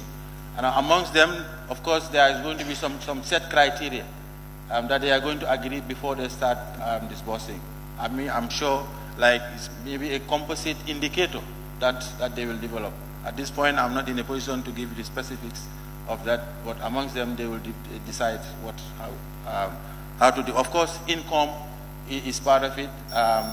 The head of the household, whether they are employed or not, it's all going to be considered. Thank you. Thank you. Question number 201 of 2023 by the member for Serekunda constituency. Thank you very much, Honorable Speaker. Honorable Speaker, could His Excellency the Vice President clarify as to who is doing the dredging of the water canal that flows from Abuko to Kotu Stream via Serakunda London Corner? Honorable Speaker, the dredging of Kotu Stream is a collaboration of stakeholders in the disaster response. The Kanifing Municipal Council provided the funding needed for the work, whilst the NDMA provided the required equipment. This collaborative effort has been existing for several years.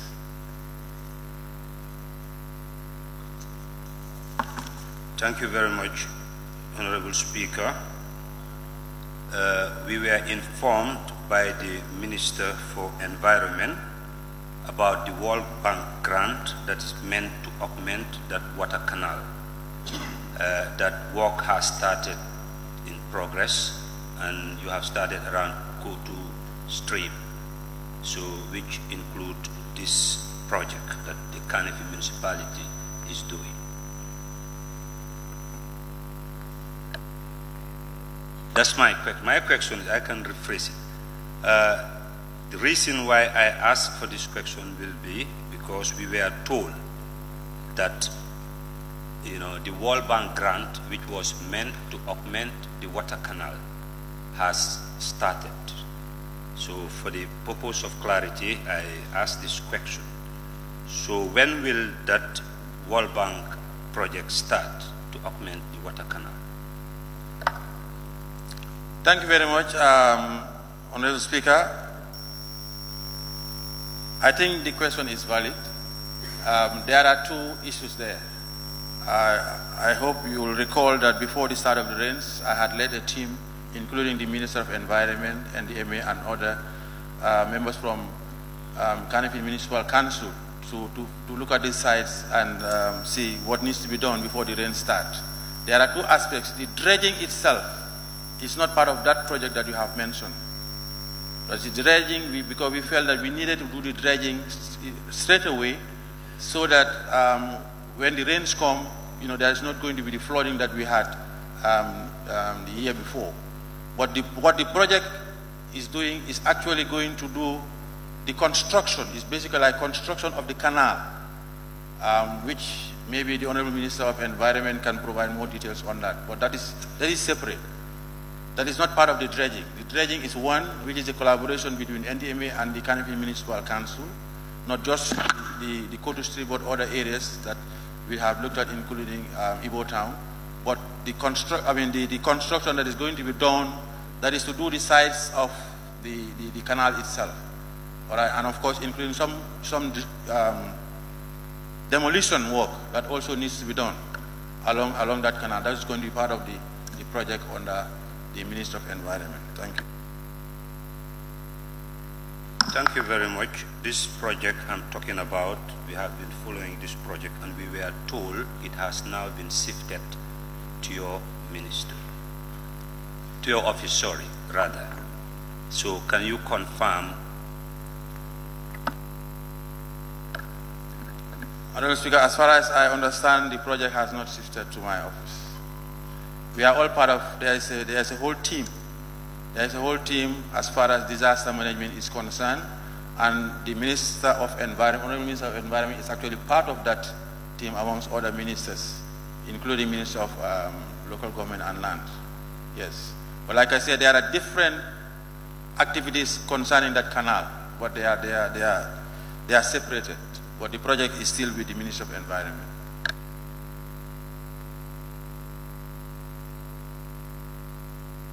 Member for all you know. Thank you, Honorable Speaker. Honorable, Your Excellency, you talked about dredging from Kotu, and I understand Jabang is also part of the same project. Already dredging had happened in Jabang for the water canal. But currently, there's a lot of water in that particular canal that is not moving. I don't know whether you are aware of that, if there is anything that your office can do. It's connected to that. Hey, you guys.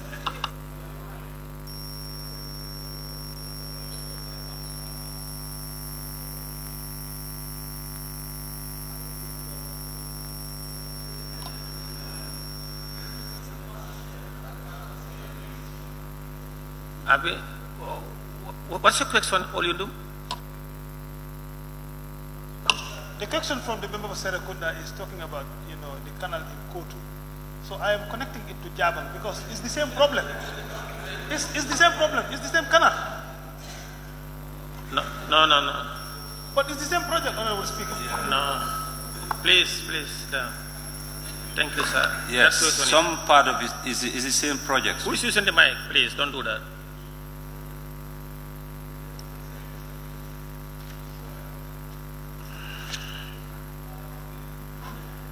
Member for Fonye Councillor.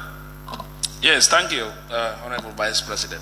As per your narration on different stakeholders involved in this project, and we've seen a setback in the establishment of the project, what is the main cause of the delays of this project between Abuko to Kotu?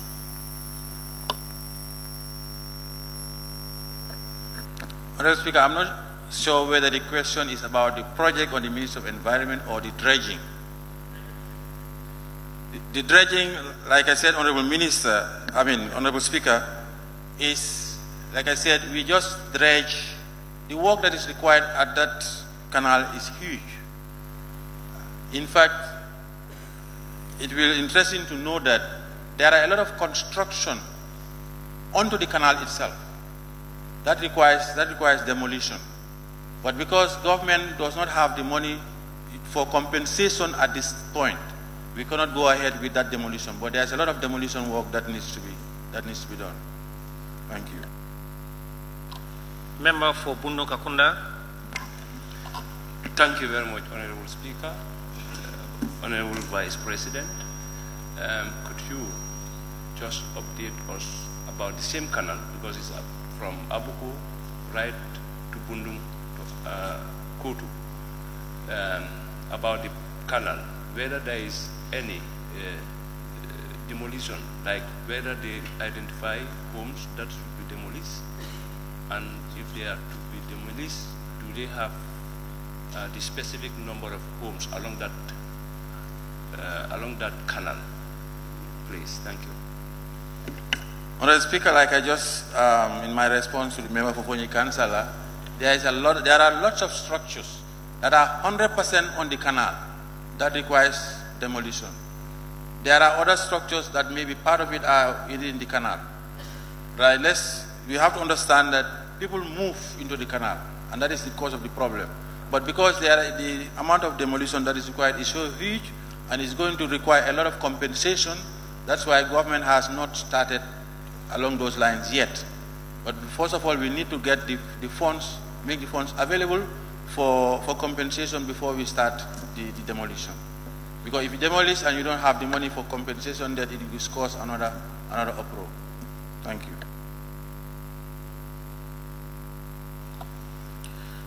Thank you very much.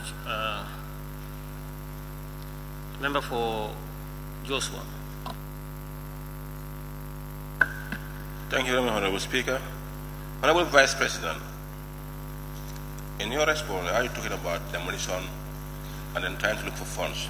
What plans do you have to stop those currently on construction?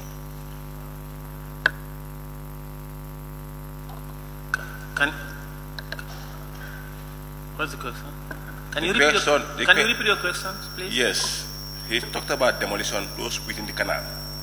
And there are currently new construction work going on. What plans do we have to stop them immediately before it is proceeded time?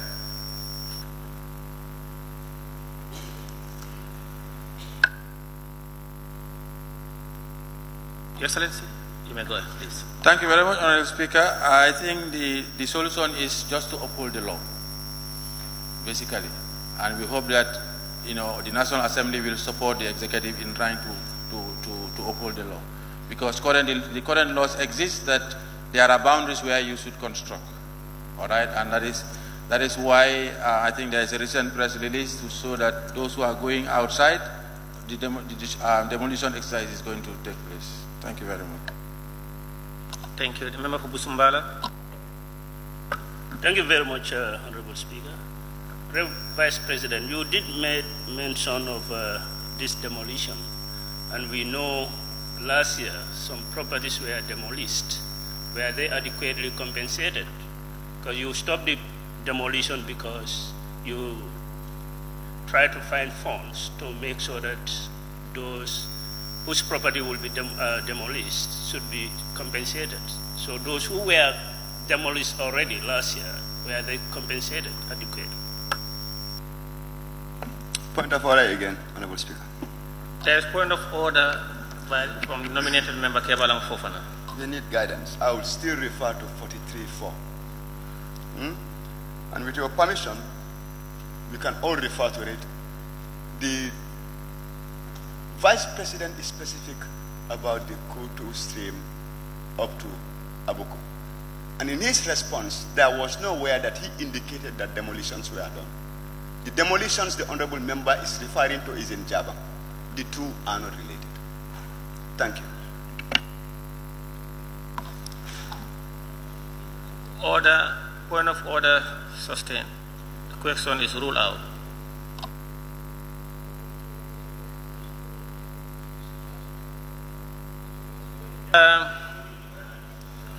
Thank you very much, Your Excellency, Mr. Vice President. I want to thank you for those answers provided and thank the honorable members for asking questions. You are released now.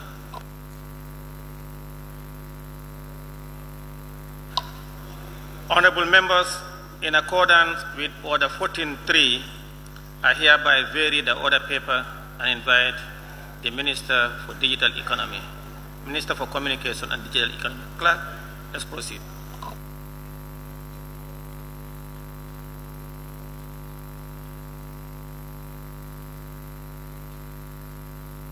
Question for oral answers continues. The Honorable Minister for Communications and Digital Economy.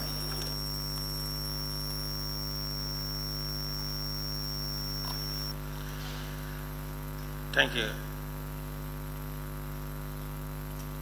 Questions for which due notices were given to the Honorable Minister for Communication and Digital Economy by honorable members for oral reply.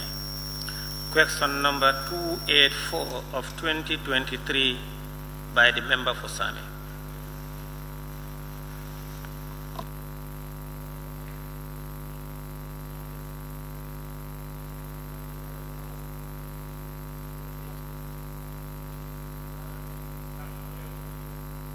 Honorable Minister, give me a few seconds.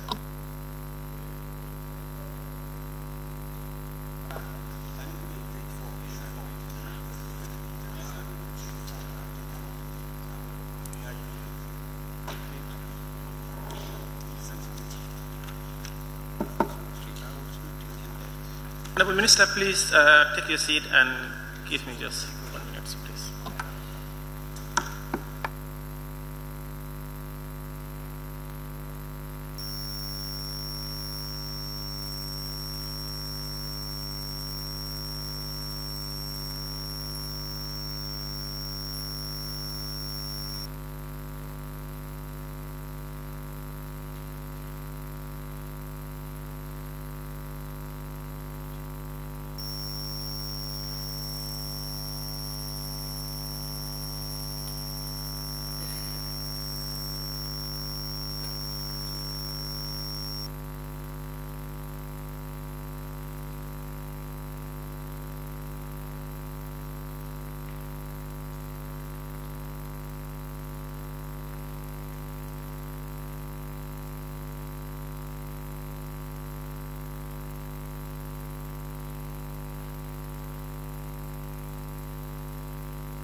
Honorable members, sorry for that few break.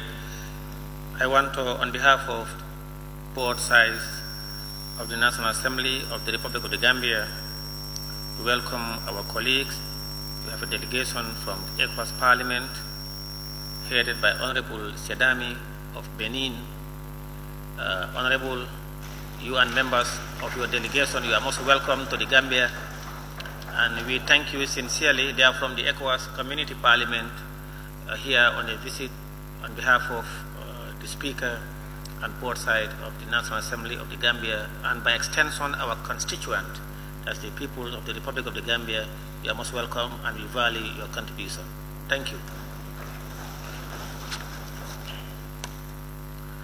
Honorable Minister, you may take the podium.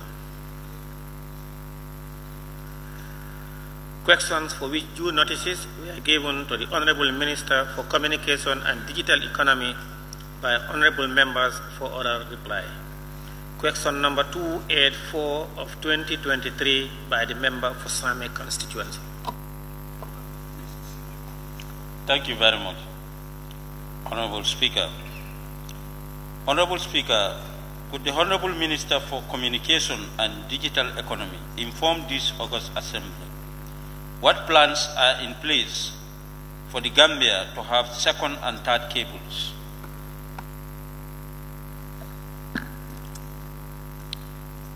Thank you very much, Honorable Speaker.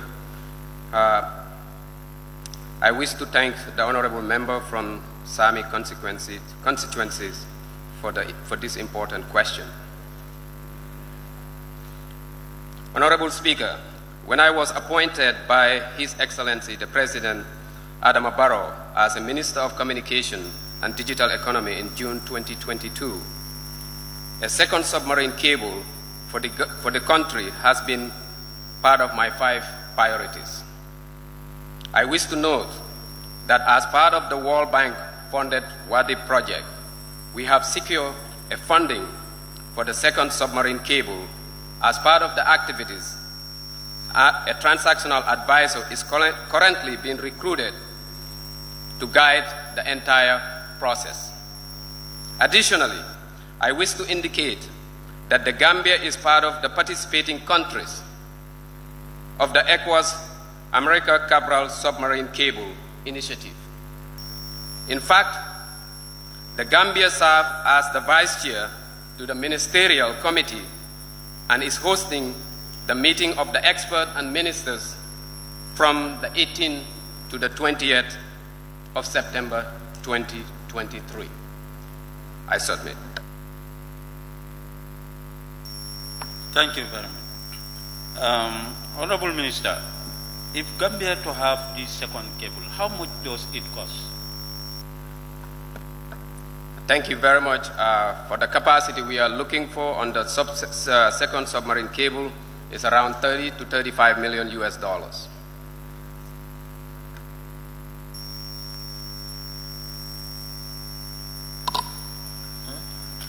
Member for Latrikunda Sabiji. Thank you very much, Honorable Speaker, for giving me the floor. Honorable Minister, is it true that you have a school where you send your ministry staff to go and learn about this cable fixing? Thank you very much.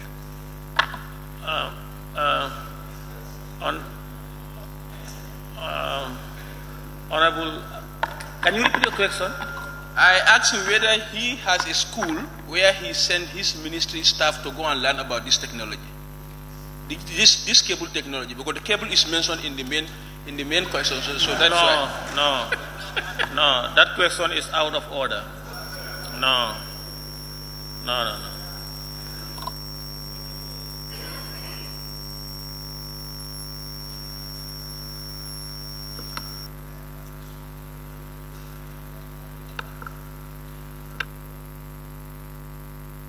Member for Brikama South. Thank you very much, Honorable Speaker. Honorable Minister, in your response to the parent question regarding how much the second submarine cable cost, which you vividly replied with 30 million US dollars, 30 to 35. Is it possible to advocate and make sure that part of the budgetary allocation, whether we can have a starting point in order to attract donor agencies, so that we can also have the third submarine cable, if this is completed? Would you repeat the question again, please? I mean, is it in your plan for you to bring in your annual budget as far as the ministry is concerned, so that even whereas we cannot budget everything, but we can have a starting point in order to attract donor funding, in order to have the third submarine cable too? Great question. Actually, as we speak, we are working on a third submarine cable, and it is going to be hopefully funded by other donors. Right now, we are in consultation with possible vendors that are open to on a BOT on this third submarine cable. Because if you look at Mauritius as an example, they have 1.3 million population. In the Gambia, we have average about 2.5, 2.6 million. So having a third submarine cable would really lower the cost of internet, which is a concern of everyone in this country. So we are working in that progress. Thank you.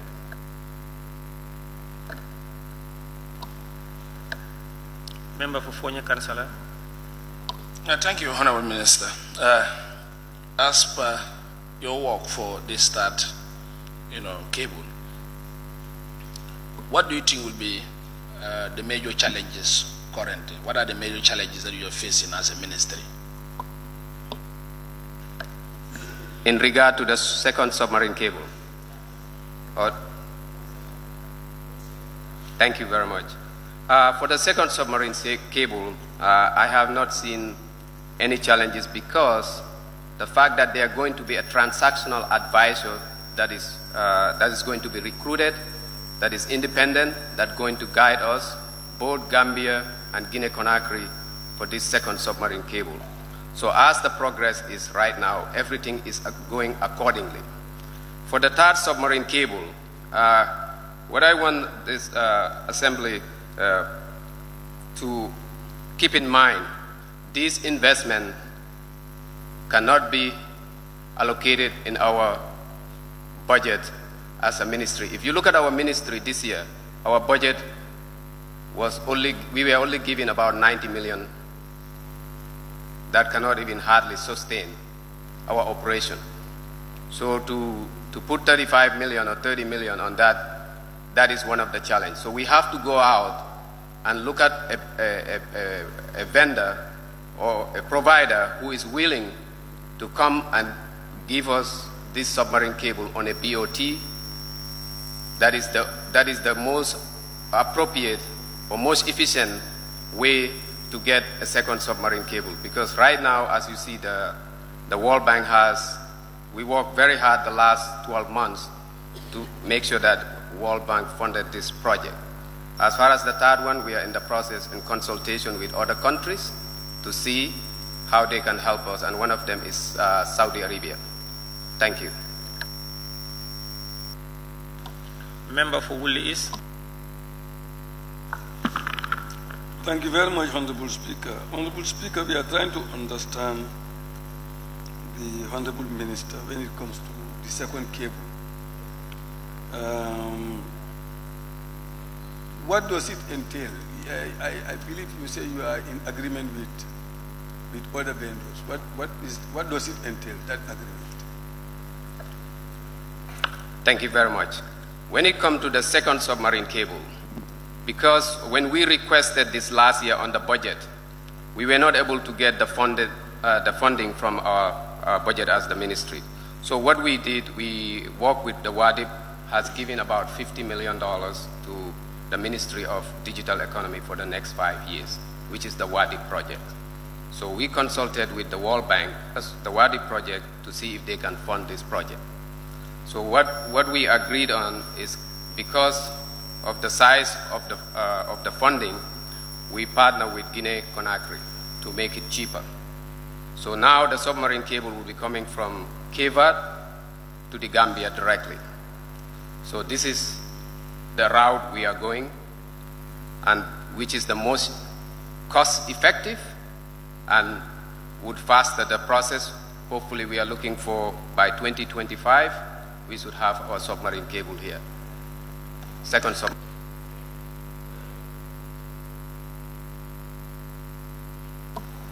Nyamina West.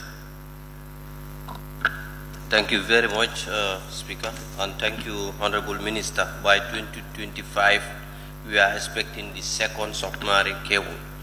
and that you relate this to the high cost of bikes. So what plans does your ministry employ to see that if not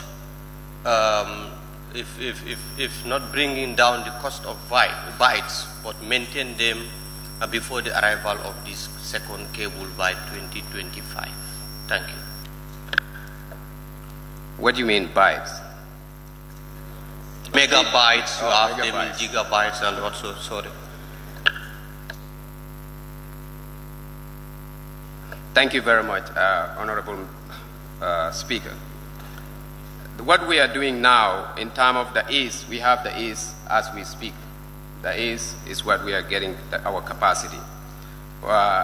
We have a backup, which is the satellite internet we are working on with Starlink. So as we speak, we are anticipating by end of September of this year, Starlink would have the full licensing to operate in the Gambia. What that means to every Gambian, that means now we cannot just rely on the aids, but we have a complementary of internet access through satellite. And every Gambian citizen, non-Gambian citizen would have the access to buy the satellite and put it in their home or their offices without having to pull or dig any cables. Because if you look at the Equan we have right now, what is our challenge is getting the last mile connectivity. When I say last mile connectivity, is from the main road to the homes because of lack of resources. That being said, we explore other option, which was the satellite internet we are discussing now. That would be a supplementary to the internet availability in this country. So that's what we are doing as we speak. Thank you. Thank you. Question number 285 of 2023 by the member for Fonyi, Councillor. Thank you, Honorable Speaker. Honorable Minister, the Honorable Speaker, could the Honorable Minister of Communication and Digital Economic inform this August Assembly in details the Ministry's plan to restore both GAMTEL and GAMCEL as the two companies are at the brink of collapse? Thank you. Thank you very much, Honorable Speaker. I wish to commend the Honorable Member from Fonyi, Councillor, for the important question. Honorable Speaker, allow me to indicate that due to the incentivized competition of the needs to both institutions to adhere to the GPPA procedures, GAMTEL and GAMCEL have faced difficulties to compete with private operators. This has affected their performance over the period. Honorable Speaker, I wish to note that the government is very much aware of the state of these two institutions' important national assets, and we are at an advanced stage of restructuring both institutions. It is worth to note that we are working diligently with the Ministry of Finance and Economic Affairs, with the World Bank and other stakeholders to reposition GAMTEL and GAMCEL as we speak. Thank you. Thank you, Honorable Minister. As you have alluded, the repositioning of both GAMTEL and GAMCEL with World Bank, are there fear factors of laying off staffs for both institutions? Excellent question. Let me just say this. Under my supervision and under my ministry, we are not here to lay people off from these two institutions. And this is why we are taking our time to work with the World Bank and the Ministry of Finance to make sure that whatever may happen, at the end, these employees and staff of these two institutions will be protected. Thank you. Thank you, Honorable Minister. The institution currently faces challenges in terms of salary pay. Others earlier, others 5 days, 10 days after a month. And they owe millions to the credit union. Are you aware of this? If so, what checks and balance would you put in place to make sure you restore these courses? Thank you very much. Yes, we are aware of the deficit GAMCEL is at this point.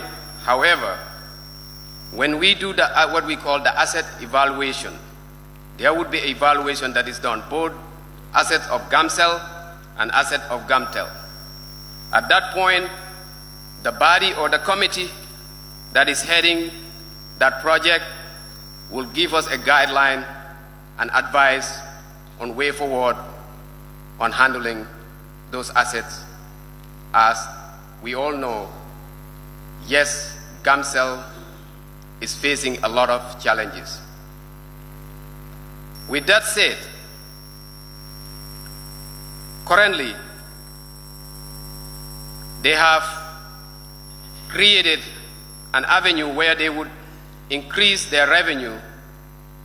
Just last week, or week before last, I got information on how they are selling their data, their promotion, they are coming innovative ideas, innovative products and promotions. They have just launched,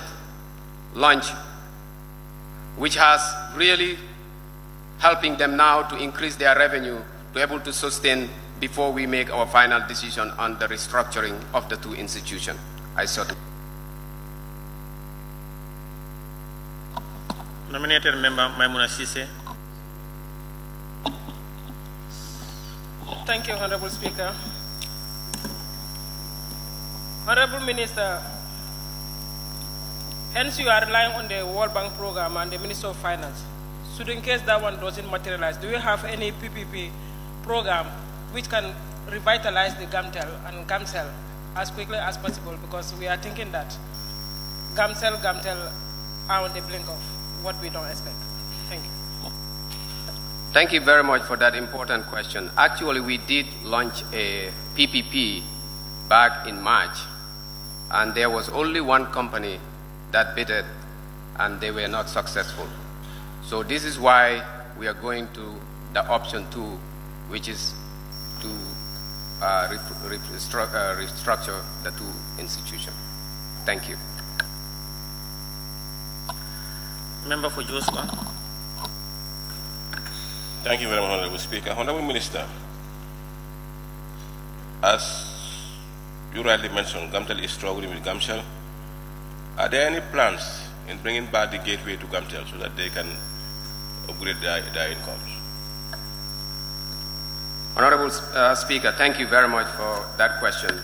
Actually, the liberalization of GAMTEL was part of the agreement with World Bank.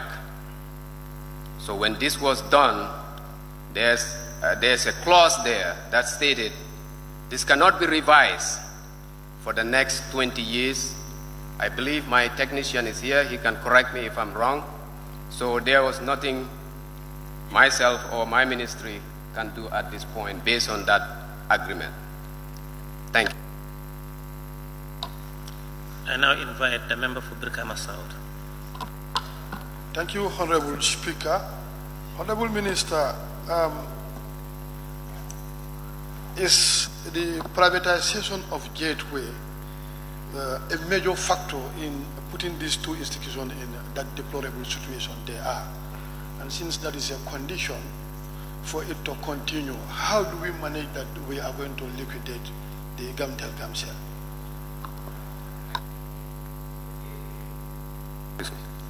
The gateway is totally different with the liquidation of GAMTEL and GAMCEL. You are talking two different things.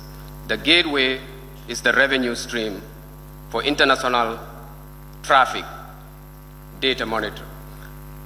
Out call, international call, incoming calls. So when we talk about GAMCEL and GAMTEL restructuring, we are talking about the institutional, operational matters. That's what we are talking. We are not talking about the gateway. Two different things.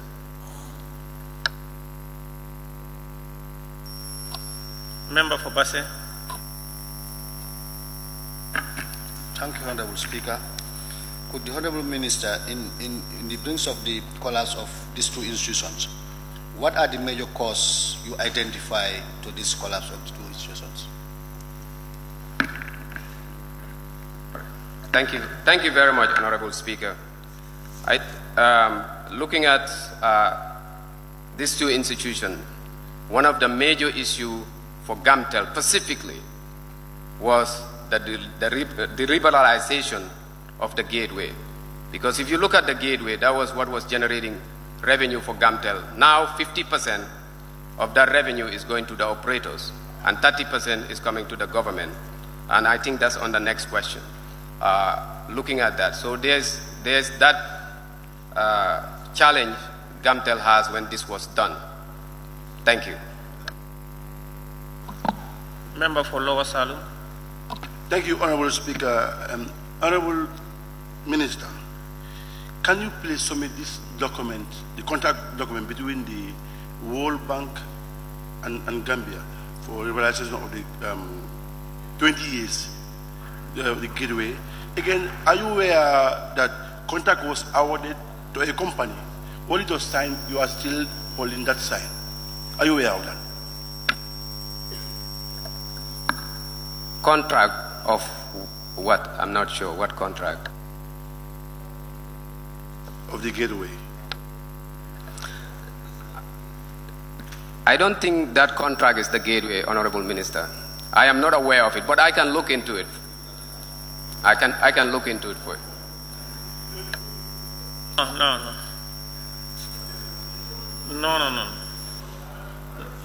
No. Honorable Speaker. Please sit down, please. The question here is. Please sit down. Please sit down.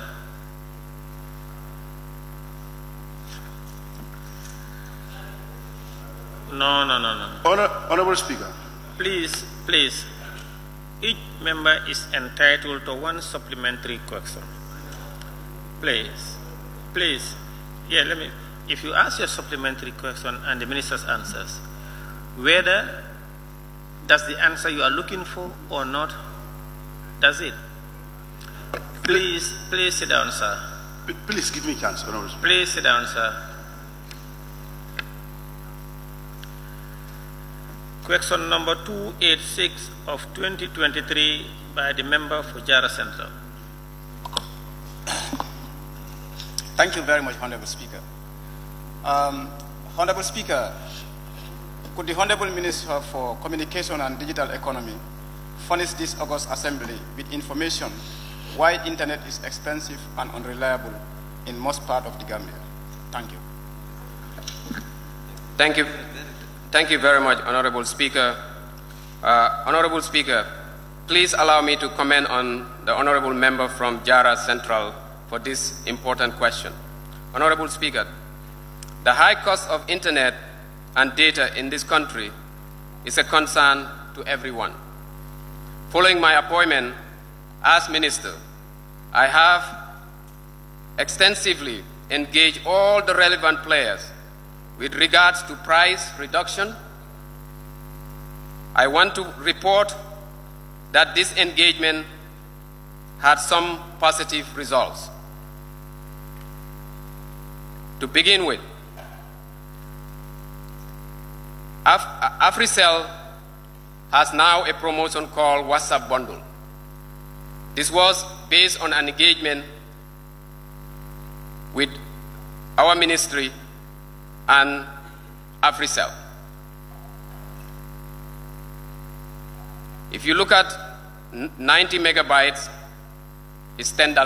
There was nowhere in this country that you can buy 10 meg, you can have $10 to buy any type of meg to put on your data. 100 megabytes, $15. 500 megabytes, $50. 1.5 gig, $100. QCell, 20 megabytes went from $9 to $7.50. 150 megabytes went from $58 to $30. 300 megabytes went from $112 to $60. 1.5 meg went from $580 to $225. The 5 gigabytes from $775 to $595. 10 gig from $1,310 to $950. The price reduction from QCell represent an average discount of 37%. In regarding the reliability and series of fiber cuts experienced over the past several months, also contributed to the unstable internet. On that note, since the National Fiber Protection Policy was adopted by Cabinet, we have seen less fiber cut. My ministry was also doing stakeholders engagement and consultation, which resulted in the reduction of fiber cut. I submit.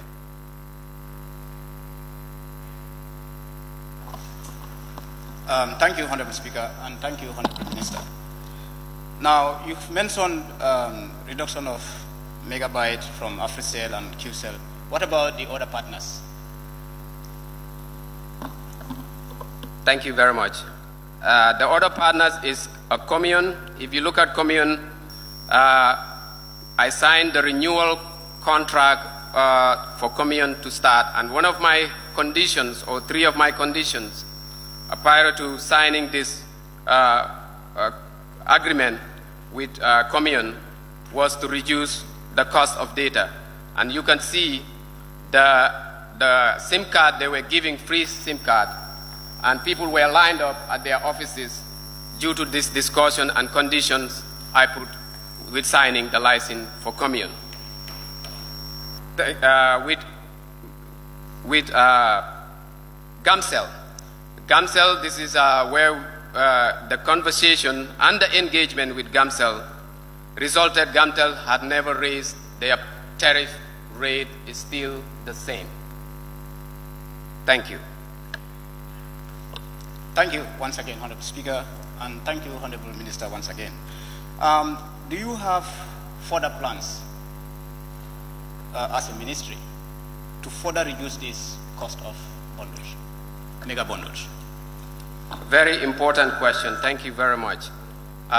This is a first priority for our ministry, how we are going to reduce the tariff rate on internet data costs in this country. That resulted our engagement with PURA. PURA has hired a consultant, independent consultant, to do what we call a market assessment. And this market assessment would give us the guidelines at the end of the project to guide us what power or guideline we have to force the GSM operators to reduce the tariff rate. Without the market assessment, it's very difficult to do that. And we have already seen the first report. We are waiting for the final report. Thank you.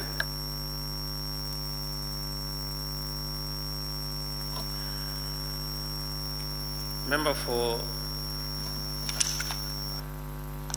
Kiang West. Honorable Speaker, thank you. I've withdrawn. Member for Lower Salo.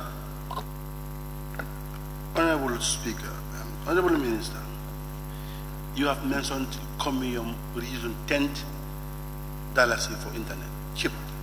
But tell us the quality of that internet. Thank you very much, Honorable Minister.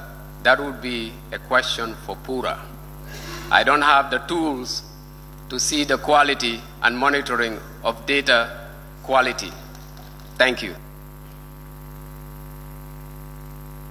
Member for Fonyi Jarol. Thank you, Honorable Speaker. Thank you, Honorable Minister. Honorable Minister, GAMTEL, GAMCEL servers are old.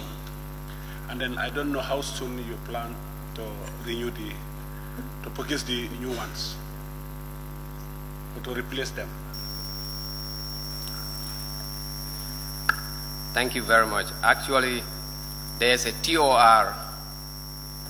My technician is here. There's a TOR that already, I think, should be out, or is already out to update the data center at the for GAMTEL and GAMCEL. So we are working on that. Thank you. The member for Basse. Thank you, Honorable Speaker. Honorable Minister, do your ministry have any influence or authority over these service providers in providing quality and fast internet service across the country? Thank you very much. Our ministry is mostly responsible on the policy side, but as far as monitoring quality and quality assurance, that is part of PURA responsibility. Thank you.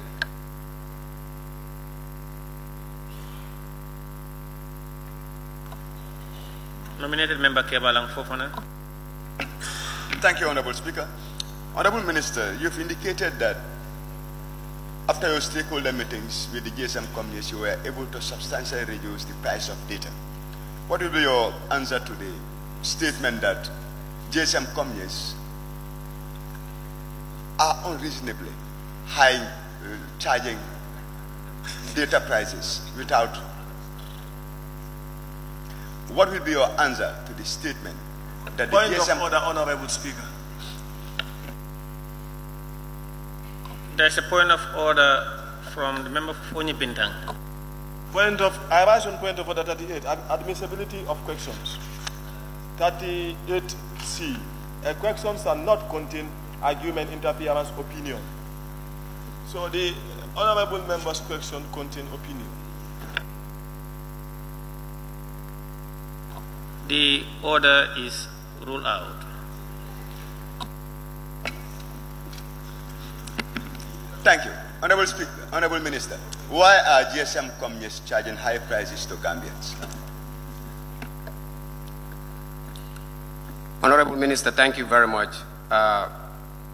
GSM operators have tariff rates that they follow. And the tariff rate that they are using to charge has not been reviewed for more than 5 years or more. So at our level, at the ministry level, we cannot force them to reduce the fees or the amount of charges they are charging unless there is what we are doing now, the market assessment, number one. Number two, the regulator is the party that is responsible for looking into that, which is PURA. Thank you.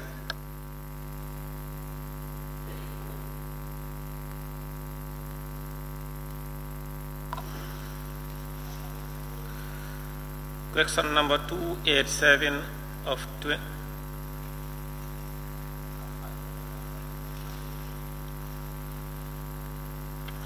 on a point of order? No, it's not a point of order. It's a point of observation. Because the honorable minister keep calling members honorable ministers, and they are honorable members. Oh. Yeah, there could have been a point of order as well. Thank you, sir. Thank you, sir. Honorable Minister, please take note. Question number 287 of 2023 by the member for Lower Salo. Thank you, Honorable Speaker. Honorable Speaker, could the Honorable Minister for Communication and Digital Economy frankly tell this August Assembly whether it's true that the International Gateway provides solid cash flow to the company, GAMTEL, in cash, in hard currency, in healthy foreign exchange result. For the government, if yes, can the Honorable Minister explain from 2012 to date what is the total revenue collected and what caused the realization of International Gateway? Thank you. Thank you very much, Honorable Speaker.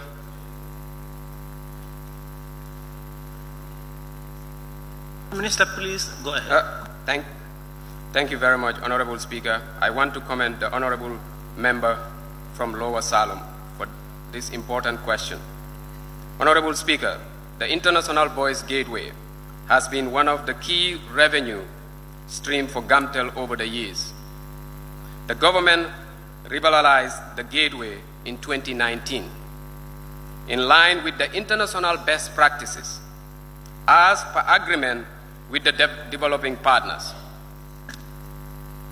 Honorable Speaker, on the request for revenue generated from 2012 to date, we have already engaged GAMTEL and PURA to submit the necessary data in order to provide a complete and accurate information to this August Assembly. I therefore ask your intelligence for the Honorable Member and the August Assembly to give us more time to provide this information. I submit. Yes, thank you, because we are not serious about what we are doing. Honorable Speaker, are you aware that contract is awarded for this liberalization of this gateway? And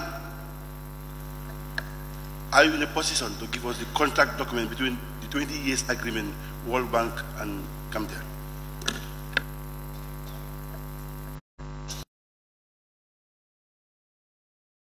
Not aware of that, but I will look into it.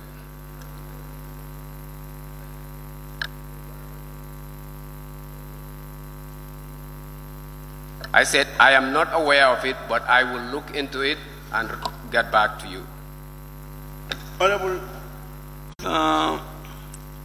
Honorable Speaker, I'm rising on a point of order 38K.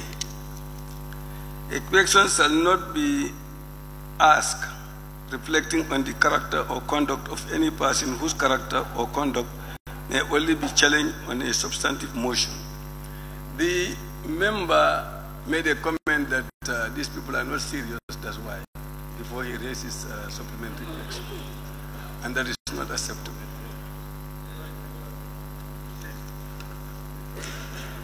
So withdraw that.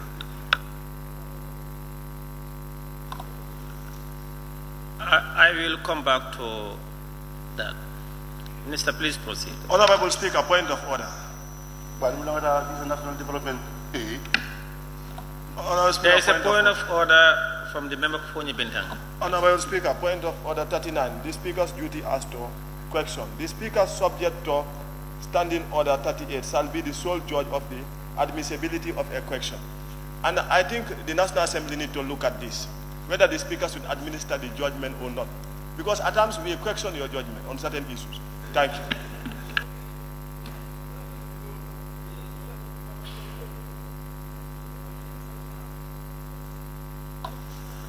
Honorable Member, you see, the standing orders is meant to regulate our procedures and our conduct as members of the National Assembly.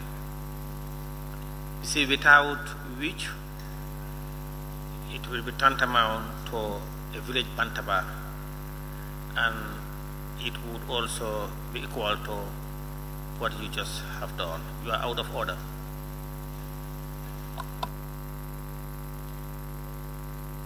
Minister, please proceed.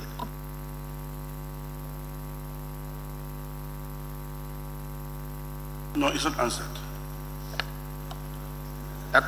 I said I am not aware. Please, Minister. I will look into it and get back to you. That's what I said for the contract that you're asking. Minister. Honorable. Minister, please. This is my question. You allow me. The reason why we make questions, we have knowledge on what we are saying. Allow us, please. Please sit down. The essence of asking questions to members of the executive is for them to give us further information on whatever information or belief you might hold. You want the facts, for them to give us the fact. And when you ask questions, it's for them to answer. And if they answer, if you don't like it, you are given opportunity for supplementary question. Here you ask your supplementary question, he answered, and you exhausted the two, you still disagree.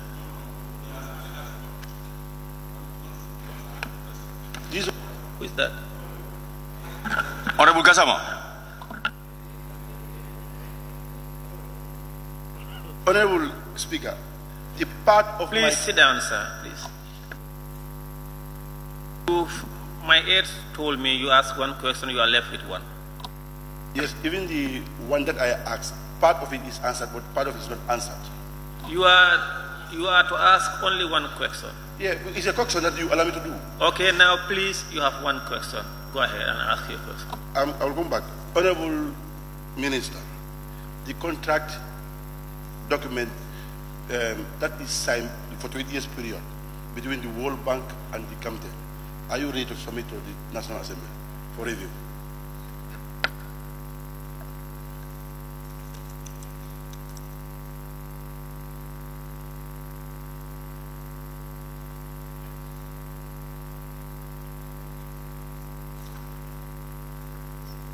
Honorable Minister. Thank you. Thank you very much. The international gateway has been liberalized in 2019. The operators are managing their own gateway, period.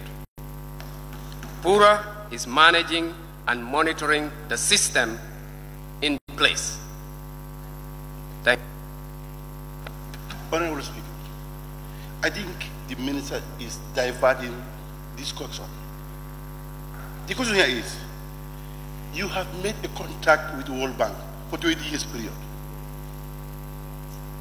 I said, are you ready to submit this contract document between the World Bank and Gamtel that is signed to liberalize this gateway?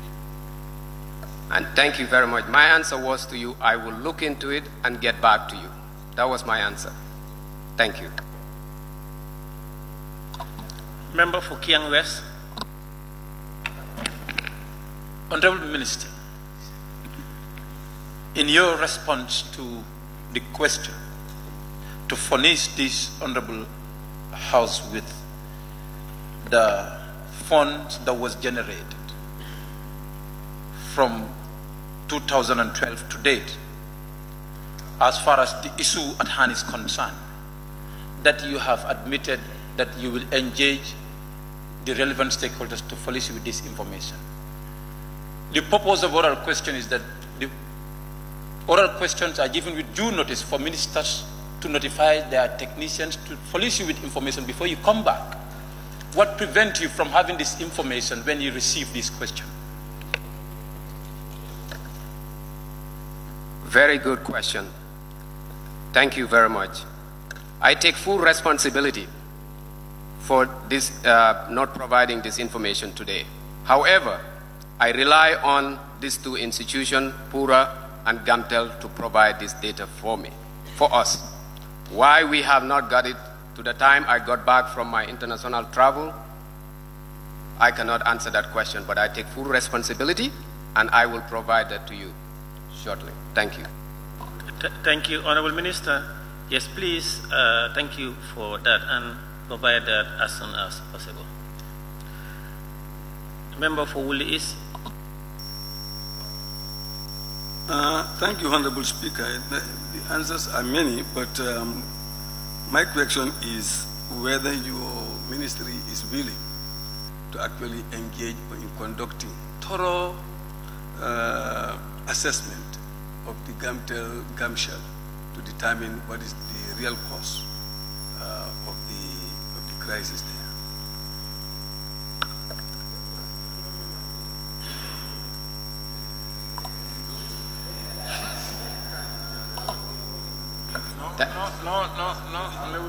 Thank you very much.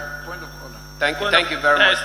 That's point of order from the member for Opanyomi. Honorable Speaker, thank you so much for giving me the opportunity. Supplementary question 43. Supplementary question 43.1. Supplementary questions may be put for the purpose of elucidating an oral answer. The question the Honorable Member for Wuli is asked was not, it doesn't emanate from the parent question, neither part of the minister's answer. So I think it's not admissible. Thank you. Order sustained. Member for Josuang. Thank you very much. Honorable Minister, a meeting was held between GAMTEL and Cabinet on this gateway issue, and recommendations were agreed upon. What is your ministry waiting to implement those recommendations? Sorry, GAMTEL and? Cabinet. GAMTEL and Cabinet, yes. Honorable Member, recommendations between Cabinet, please. Recommendation between Cabinet and GAMTEL on what? On this gateway issue. And what are they waiting to implement those recommendations?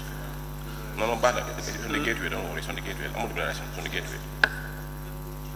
No, Honorable Member, that question is not admissible.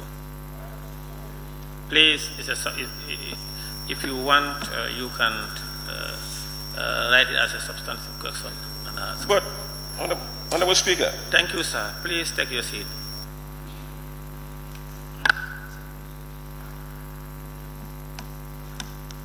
Member for Fonyi Councillor. Thank you, Honorable Minister. It is clearly put to you as per the losses incurred in this gateway liberalization of GAMTEL. Are you ready to work with the PEC committee, both GAMTEL and GAMCEL, to have a solid pathway discussion? And if so, what time could you give us to the committee? Honorable Member, the parent question is for the hard currencies and healthy foreign exchange reserves for GAMTEL, and how much from 2012 to date, and what caused the liberalization gateway. That's my question, Jose, is directly like that. What is your question? I said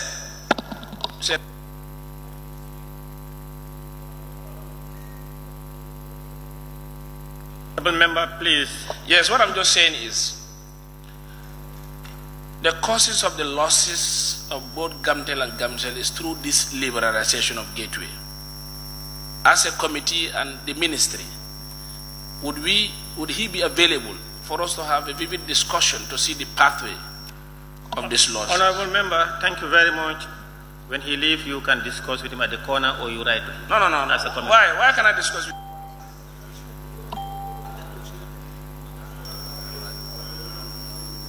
Order, please. Order, please. Order. No, please, Honorable Member for Fonyi Councillor, address me. Ignore them, please. Honorable. Please, order. We don't be disturbing.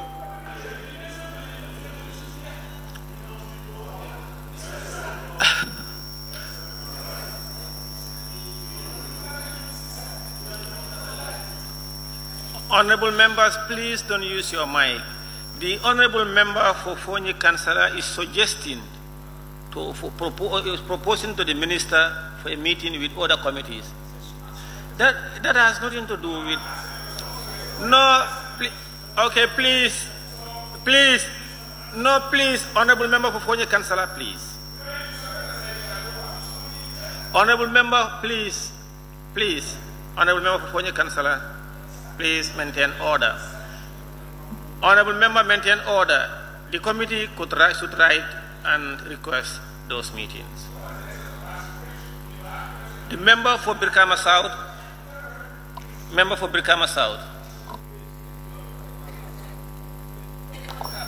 Thank you very much, Honorable Speaker. Honorable Minister, you vividly made it very clear international best practice call for liberalization. When are your ministry ready since deliberation started in 2019, and from 2012 to 2019, how much was generated as a revenue, and from 2019 to date, so that you can make this comparison and see which is better. Thank you very much, Honorable Member. I answered that question earlier. I say I will provide those documentation once I get the data from Pura and Gamtel, which I will provide to you. Thank you. Honorable Member for Fonyi Bintang. Thank you, Honorable Speaker. Honorable Minister, with the past experience that we got, if ministers promise to come back and give us document or requests, it do take a long time before they give us. And now you are not actually giving us a specific date. I want you to provide us with a specific date. Fair question.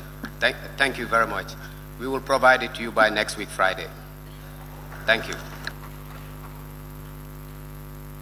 Thank you, Honorable Minister, for Communication and Digital Economy for those answers provided to this August Assembly. Honorable Minister, you are released now.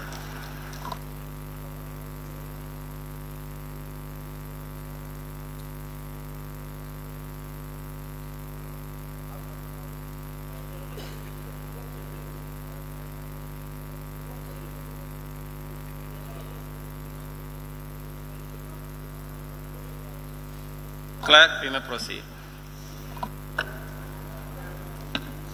Oral questions. Questions for oral answers. Honorable Minister for Basic and Secondary Education.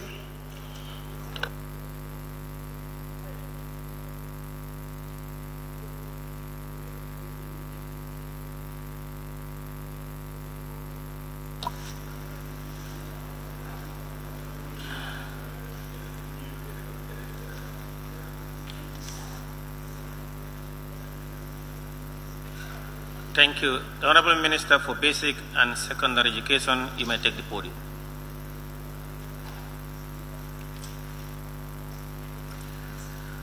Questions for which due notices were given to the Honorable Minister for Basic and Secondary Education by Honorable Members for oral reply. Question number 225 of 2023 by the Member for Fonyi Councillor. Thank you very much, Honorable Speaker. Honorable Speaker, could the Minister of Basic and Secondary Education explain to this August Assembly in details why teachers' 1/6 payments were delayed only to be paid after the 𝒕𝒉𝒂𝒏 phase? Thank you.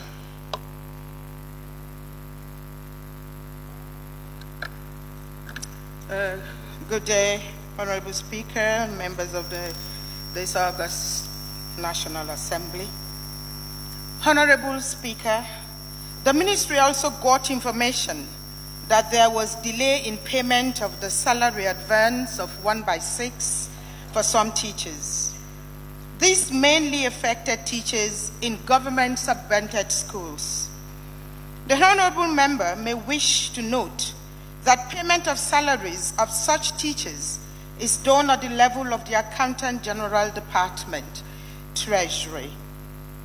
The Ministry would compute and submit the data to Treasury, and we did so on time. The latter, in turn, would normally then pay the salaries through the central bank to the respective bank accounts of the schools, who would finally effect payment to banks or financial institutions where the teachers receive their salaries. Honorable Speaker, the delay, therefore, was beyond the purview of the Ministry of Basic and Secondary Education. So the Honorable Member may wish to redirect the question to the relevant authority. Thank you. Thank you. Honorable Speaker, Minister, teachers are teachers from basic and secondary education. being that portfolio holder, they were put at risk of non-payment. As a ministry, what could have been your stand if such has occurred in this age and time?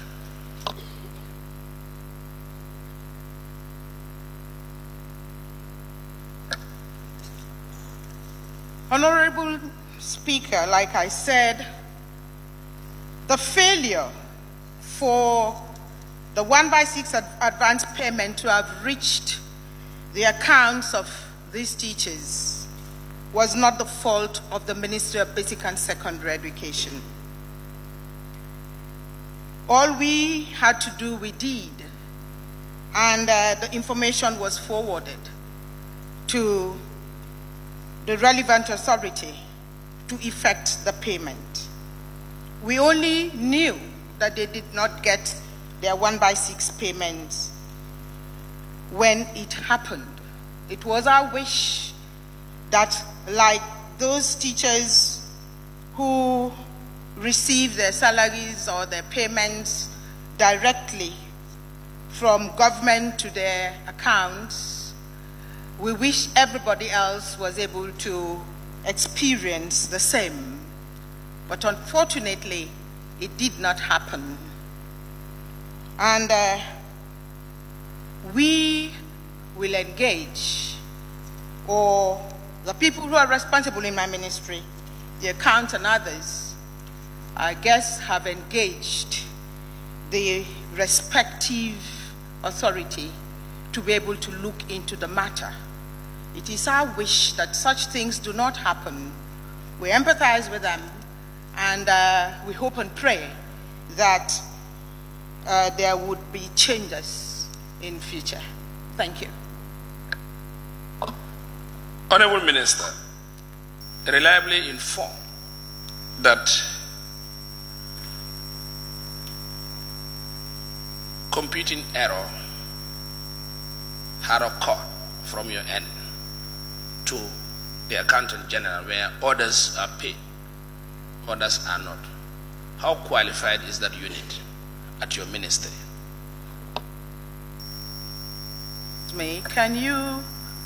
Can you repeat the last part of your question? Thank you. We are aware or reliably informed that there were computing error at your end to the Accountant General. I am asking, how qualified is that unit responsible in doing those computing to the next? Honorable Speaker, unfortunately, I did not get that information. It's not to my knowledge that that was the reason, that was the cause. I am not aware. And I want to believe that my ministry, the people who are responsible to do such computations, are qualified and they're doing their job well. But like the honorable member said, it was a computing error, and to err is human. Thank you. Thank you. The member for Fonyi Bintang. Thank you, Honorable Speaker. Honorable Minister, as the sole administrator of the welfare of teachers, that is your sole responsibility, and whatever affects them affects you. Is the load of your ministry too heavy for you to carry? No, that question is out of order. The member for Kiang West. Honorable Minister, in your response, you've indicated that the schools that were affected, as far as the matters at hand is concerned, were subvented schools. Can you tell us the number of subvented schools and what are those schools and number of teachers affected by this issue? Thank you very much. Honorable Speaker, I would beg that the information be provided later, as I cannot give all those details at the top of my head right here at this moment. Thank you. Member for Janjanbureh. Thank you very much. Honorable Minister, in your response you said to err is human. I might agree with you at some extent, but again, I want to ask, what evidence can you support your submissions as to the late payment of 1/6 to the teachers?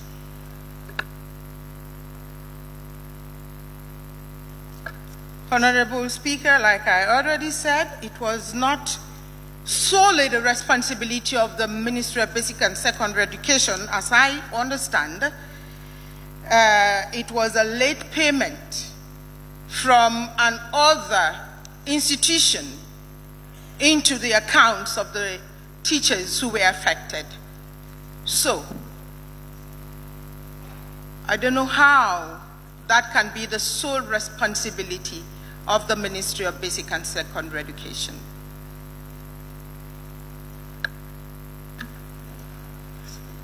Member for Lower Badibu. Thank you very much, Honorable Speaker. Honorable Minister, in your answer, you did mention that the problem does not emanate from your ministry. Now, my question to you is, did you make any findings as to the reason why there was late payment to the teachers who were or who are under the purview of your ministry? Thank you.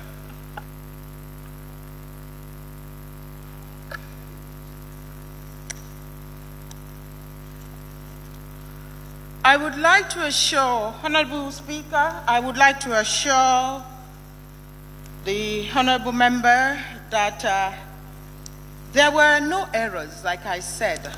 There were no errors, or I am not aware of any errors from the end of the Ministry of Basic and Secondary Education. However, the Permanent Secretary and the Accounts Department of my ministry are the ones who are responsible for accounting matters of such nature. And I would want to believe that they had engaged the necessary parties or institutions, and they would have been able to discuss and map a way forward so that such things do not happen anymore, like I said. Honorable Minister, there is point of order from the member for Uli East. Honorable Speaker, it is 38J. A question fully answered shall not be asked again during the same session. The Honorable Minister has already answered the cause of the problem, and it is understood. So why bring him back again to the same problem? She is answering the same. Yes. Order sustained. Member for Brikama North and Minority Leader. Speaker, my question has been addressed.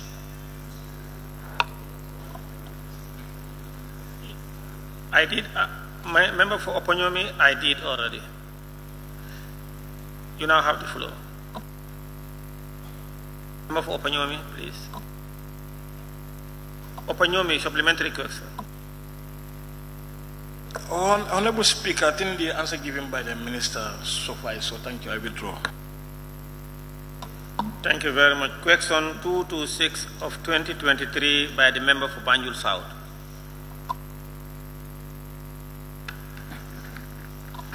Authorize the member for Banjul North. Thank you very much, Honorable Speaker. Honorable Speaker, on behalf of the member for Banjul South, I will want to ask this question to the Honorable Minister. Honorable Speaker, could the Honorable Minister for Basic and Secondary Education tell this August Assembly why the Ministry insisted on selling the premises of St. Mary's Primary School, yet Muslim High School, all premises remain unoccupied? Thank you.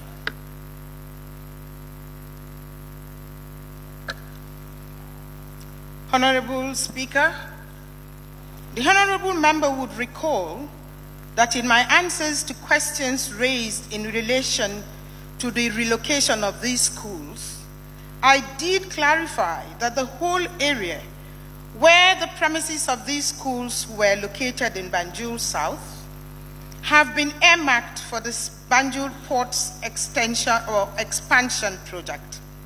Consequently, Gambia Ports Authority initiated the process of acquisition from the proprietors, Muslim Senior Secondary School, from the Banjul Muslim Elders Association, and the Board of Directors of the school, and for St. Mary's Lower Basic School and Wesley Lower Basic, from their respective missions. Those are the Anglican and the Methodist churches. The ministry only served as an observer in the whole exercise.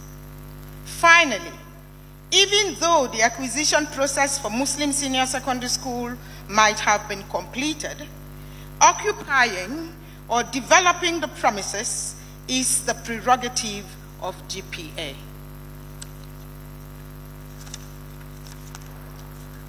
I think that's clear. That's Member for Kiang West. Withdrawn.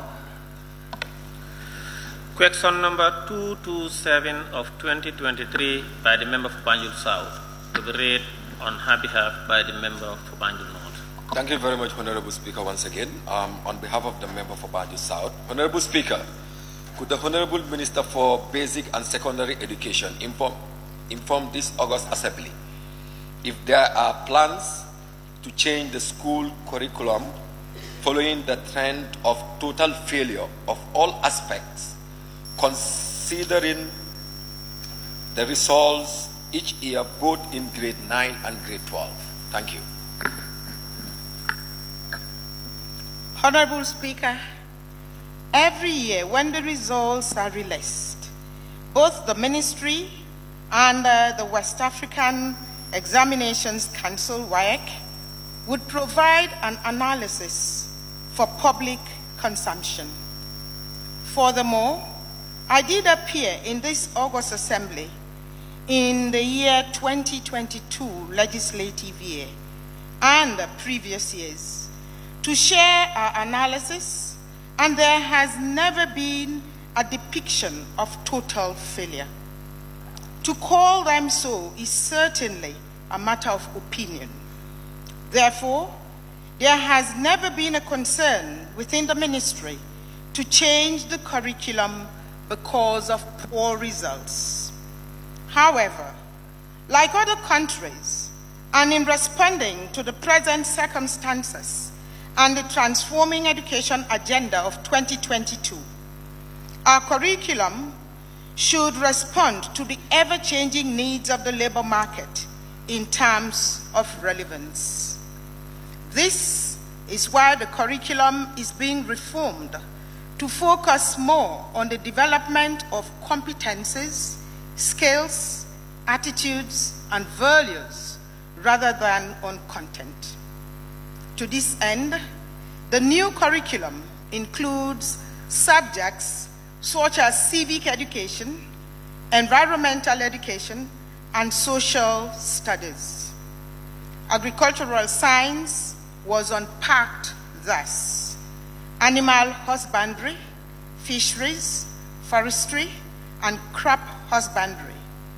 Similarly, home economics was also expanded into clothing and textile, home management, and food and nutrition. At senior secondary level, we have now introduced new subject groupings as follows: humanities, business studies, pure science, agriculture, technical and vocational education, and home economics. For each of these groupings, a student would choose the relevant subjects of the group with English, maths, and civic education as compulsory subjects. However, Honorable Speaker, this is meant to give students the choice to specialize on pathways of their aptitude and interest. Thank you. Honorable Speaker, I have nothing to add because that was a marathon answer. Thank you.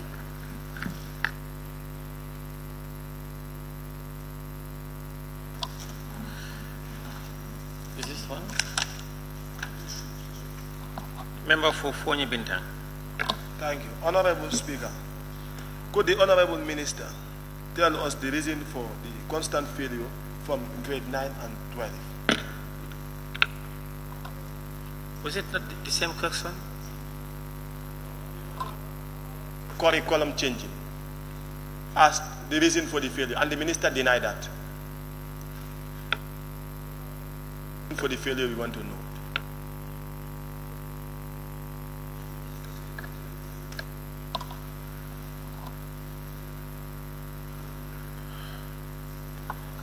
Point of order. Point of order. There is point of order from nominated member 𝒕𝒉𝒂𝒏𝒏𝒆𝒍. I'm rising on order 38J. A question fully answered shall not be asked again during the same session.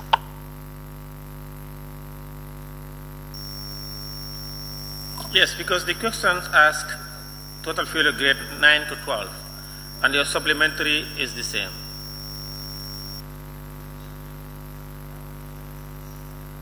Order sustained. The question is dismissed. Member for 𝒂𝒄𝒄𝒆𝒍. Honorable Minister, your response has indicated that there has not been a total failure, but we frame it as there has been a mass failure, if not total, from grade 12 in the previous years. Can you tell us specifically on grade 12 the cause of that mass failure on grade 12? Point of order, Honorable Speaker. Can we hear the point of order from nominated member 𝒕𝒉𝒂𝒏𝒏𝒆𝒍? I'm rising on order 38.2. No speeches shall be made by any member in asking a question, and no debate shall be permitted on any question. And this honorable member is just debating.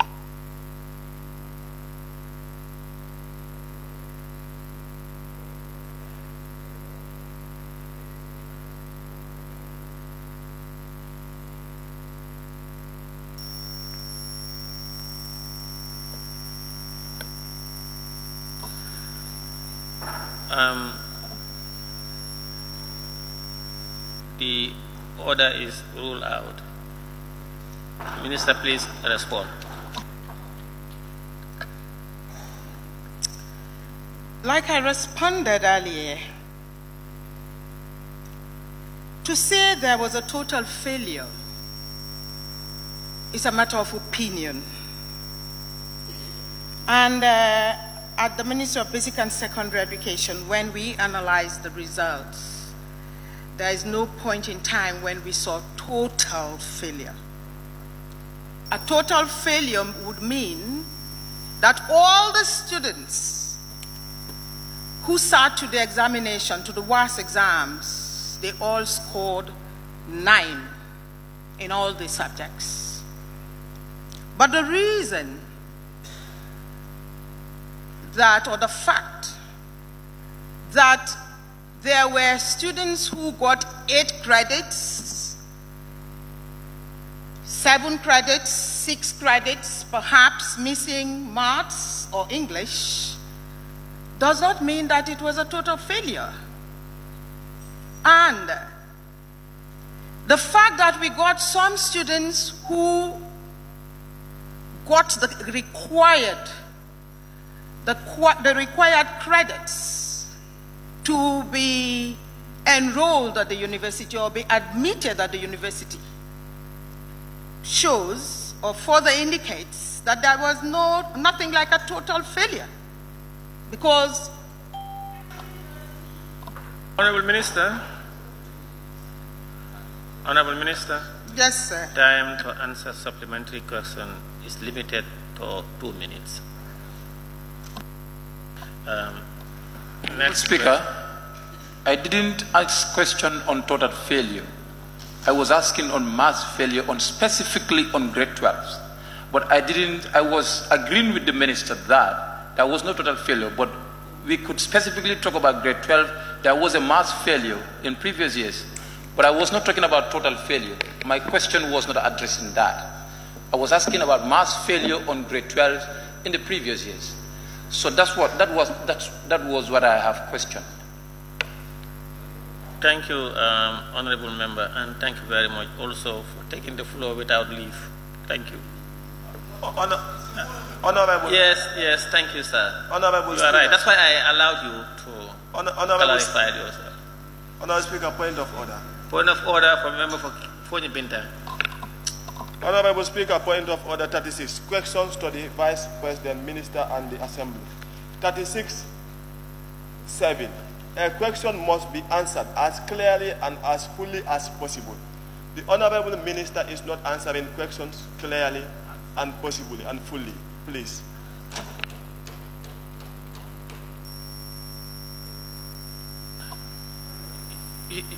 You know, depending on what you understand to be as clearly as possible. The question can be as clear as possible, answers can be as clear as possible to me, while to you is no near there. So you are not in order. Thank you. Member for Serekunda. Okay. Thank you very much, Honorable Speaker. I would like to be informed by the Honorable Minister whether the inclusion of these new subjects you have said here applies to the madrasas, especially civic education. Thank you. Honorable Minister? Sorry. Honorable Member?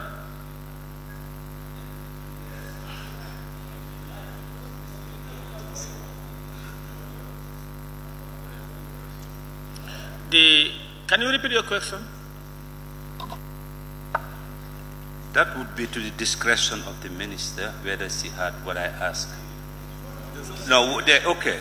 What I said is whether the inclusion of these new subjects in our school curriculum applies to the madrasas, especially civic education.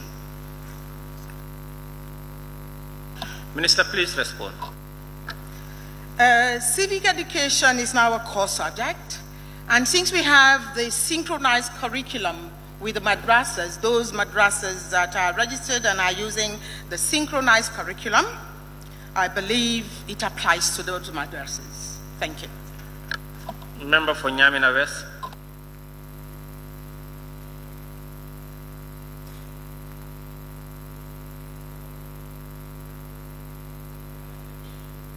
Come here. Member for Sami. Thank you very much. Mine is a little bit similar to him, but I will frame it in another way around. Thank you.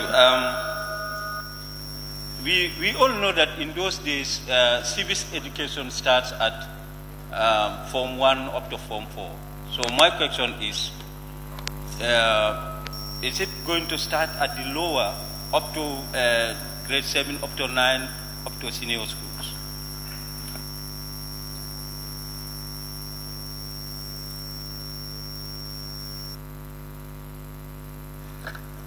At the moment, we were looking at these subjects from the point of view of senior secondary schools. We're still looking at the curriculum, and of course, you know, we have different levels in the education system, and we will cover eventually the entire education system from lower basic to upper basic to senior secondary school. Thank you. Thank you very much, Honorable Minister for Basic and Secondary Education, for those answers provided to this Assembly. You are now released. You can go now. Clerk, Environment. Meanwhile, I will suspend the Assembly for 30 seconds. The Assembly is suspended. For 30 seconds.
Order.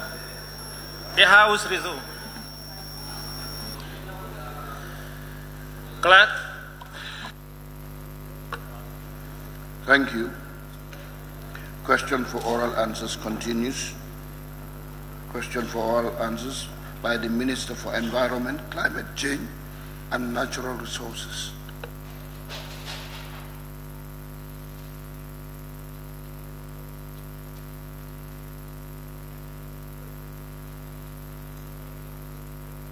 Thank you, Honorable Minister for Environment, Climate Change and Natural Resources. You may take the podium.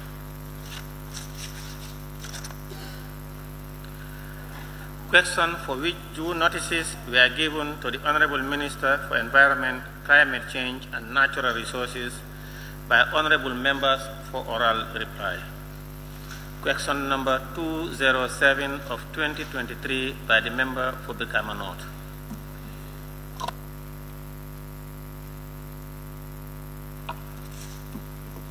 Thank you very much, Honorable Speaker. Honorable Speaker, the degradation of the tree forest parks around Brikama are very worrying. Could the Honorable Minister for Environment, Climate Change and Natural Resources inform this August Assembly whether the Ministry is aware of the poor state of the said forest parks, and if so, what plans does the Ministry have to ensure the protection and preservation of these forest parks?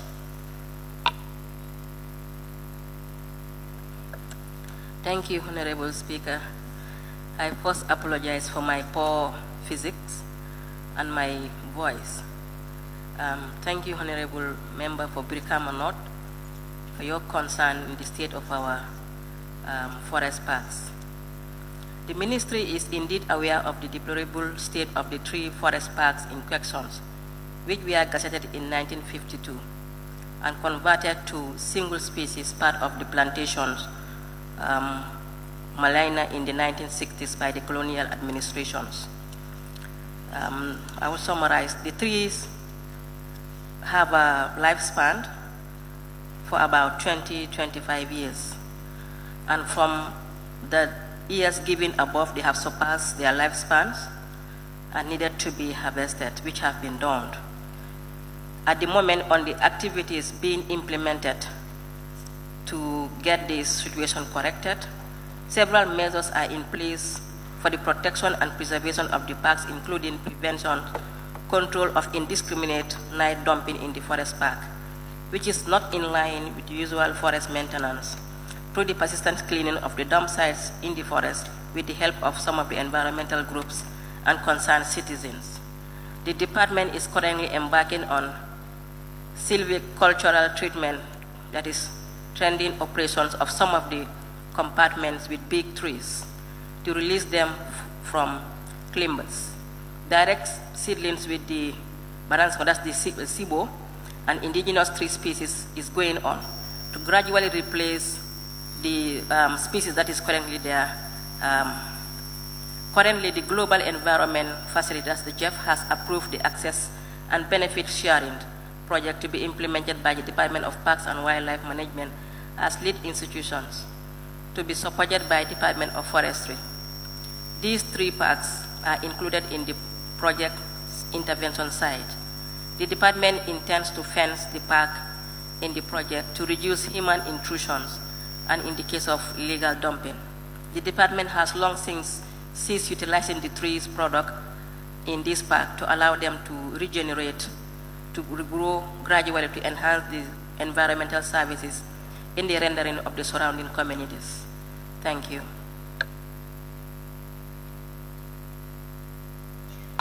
Thank you very much. As measures of trying to protect the forest parks, you did mention that the department is planning to fence the sites. Precisely when do you intend to do this fencing? Because right now, that is the key need for protection of these forest parks.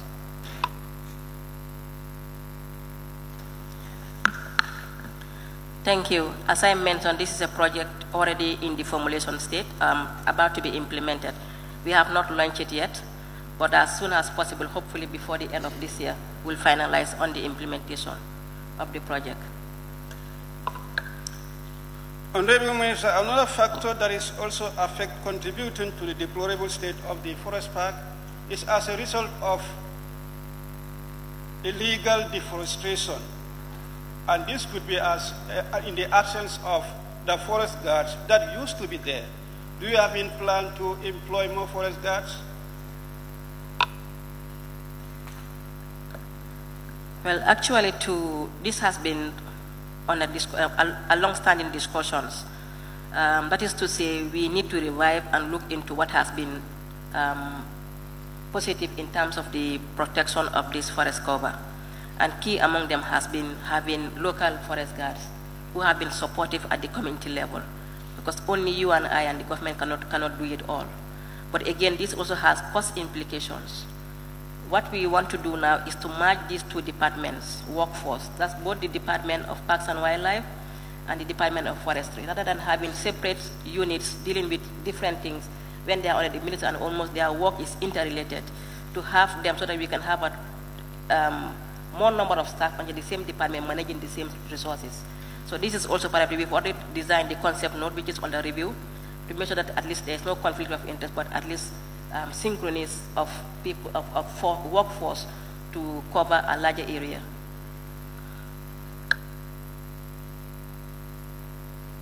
Member for Serekunda. Yeah, thank you very much, Honorable Speaker. Could the Honorable Minister tell this August Assembly what kind of support does her ministry have in place to support communities and organizations who are reforestating their communities? Thank you so much. That question is out of order. Sorry, it's not out of order, Speaker. It's about no, forest and deforestation. This question is about the Brikama Forest Park. But you, throughout the Gambia, and also organizations and societies, please. She mentioned in her response about communities at the community level. Yes, at the community of Brikama. But for you, you want the community of Chairman, the community of Polipana, the community of this organization in Wuli, organization in Salum. Now, please, the member for Bundung Kakunda. Thank you very much, Honorable Speaker. Honorable Minister, I just want to know whether you have any mechanism in place to work with those local communities to prevent bushfire in our forest park, please. Thank you very much. That is already in place. Gambia is one of the champions in managing forests, engaging communities in managing forests. Recently, we are having community forest initiatives. This we deem it necessary to engage the forest in the management and ownership of this community forest, and it's working very fine. We are going to expand it to make sure that at least each and every community is having their own community forest. That case, they are motivated to manage. They are also having the interest to take the lead in managing what they own. The member for Kiang West. Honorable Minister, the questionnaire said the issue had talked about the issue of illegal deforestation in the said forest park. Have your office received any information with respect to this conduct? And I said the issue of illegal deforestation in the said forest park. Have your office received any information with respect to this conduct, illegal deforestation in this said forest park, and what was the action taken?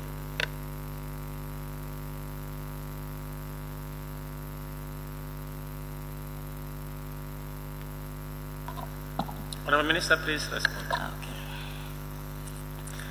Well, specific would be difficult for me to give now because I didn't have the data. But I know the illegal activities is visible for all of us to see together. I know we have cases that have been taken to court and actions have been taken. We have a major case that is already in court, but then the guy has decided to withdraw. But that has to be linked into both ownership and also damaging the forest product itself. So the two both have been in court, but we have agreed to settle it out of court. Member for Sanementreng.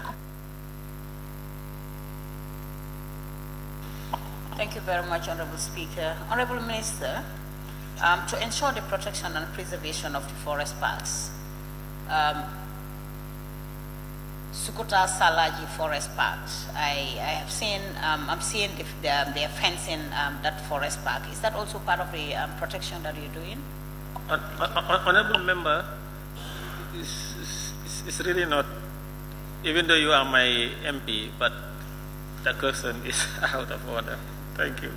Member for Woodley East. Thank you very much, Honorable Speaker. Honorable Speaker, we are speaking about forest parks, prevention of forest parks. Honorable Minister. Around Birkama, the Birkama Forest Park, that's what we are talking about. No. It's forest parks in general. Look at it down. What plans do the ministry have to ensure the protection and preservation of these forest parks? It's not referring to only one. No, please ask your question. Then I will decide whether to admit it or not. You are preparing to. Okay. Honorable Minister, no, I'm just concerned about your arrangement with local forest guards, because they are very key in the preservation and prevention of forest parks. What arrangement do we have with these key people to protect these forest parks? Thank you. Our focus is not only to maintain the current forest parks, but to motivate all of us to participate in managing our green space, including the forests.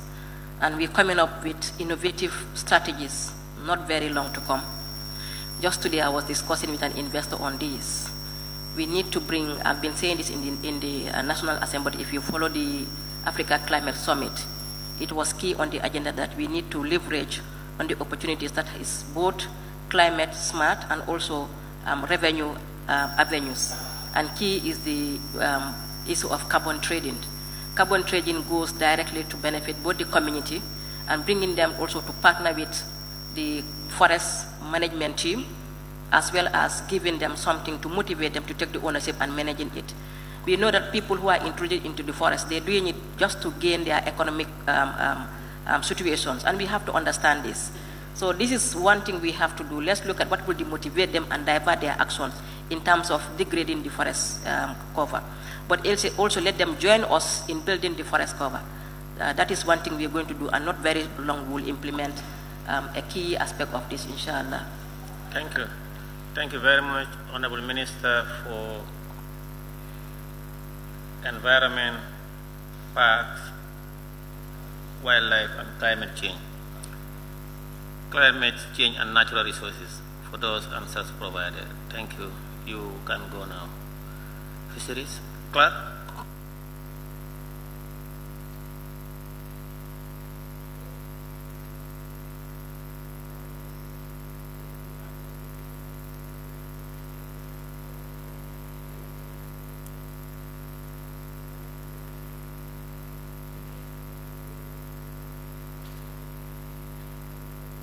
Question for oral answers continues. The Honorable Minister for Tourism, Arts and Culture.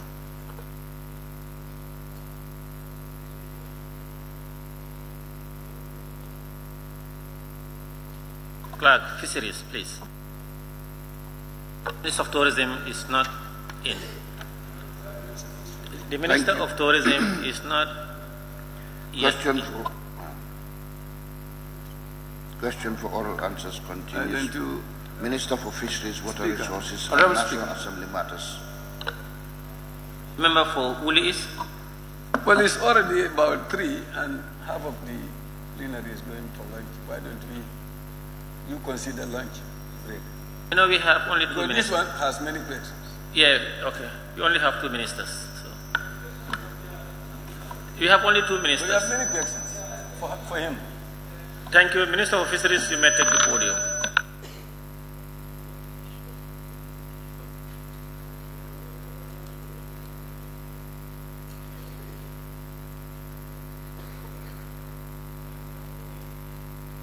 Questions for which due notices were given to the Minister, the Honourable Minister for Fisheries, Water Resources and National Assembly Matters for oral reply by Honourable Members.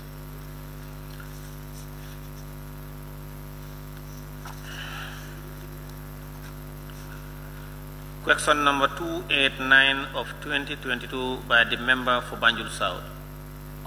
Thank you very much, Honorable Speaker. On behalf of the member for Banjul South, Honorable Speaker, could the Honorable Minister for Fisheries and Water Resources tell this August Assembly how much they have made in the EU fishing agreement? Thank you. Honorable Minister. Thank you, Mr. Speaker. First of all, I want to make a correction. Maybe you have the answers from our office. That is A, the financial contribution from the EU, it should stand, instead of 1,100,000 euros, should be 2,200,000 euros. 2,200,000 euros. And 550,000 euros is the contribution from the EU per annum. And for the 4 years period, the total is 2,200,000 euros. 50% of which is for the sector support, that is for the ministry, and the other 50% is paid towards the consolidated funds. Any supplementary? No, Mr. Speaker. Each ship owner registered in the Gambia also contributes 315 euros as financial contribution to the government of the Gambia, amounting to 162,225 euros for the period under review. That is 2019-2023. The government collects lancing fees from each lancing vessel, which amounts to $22,026,077.34 butus. Member for Kiang West. It's well noted. It's all about that. So he has given it. Honorable Speaker, could the Honorable Minister police this August Assembly with this Gambia EU agreement on fishing and with all the terms and conditions, the duration, the expiration and everything?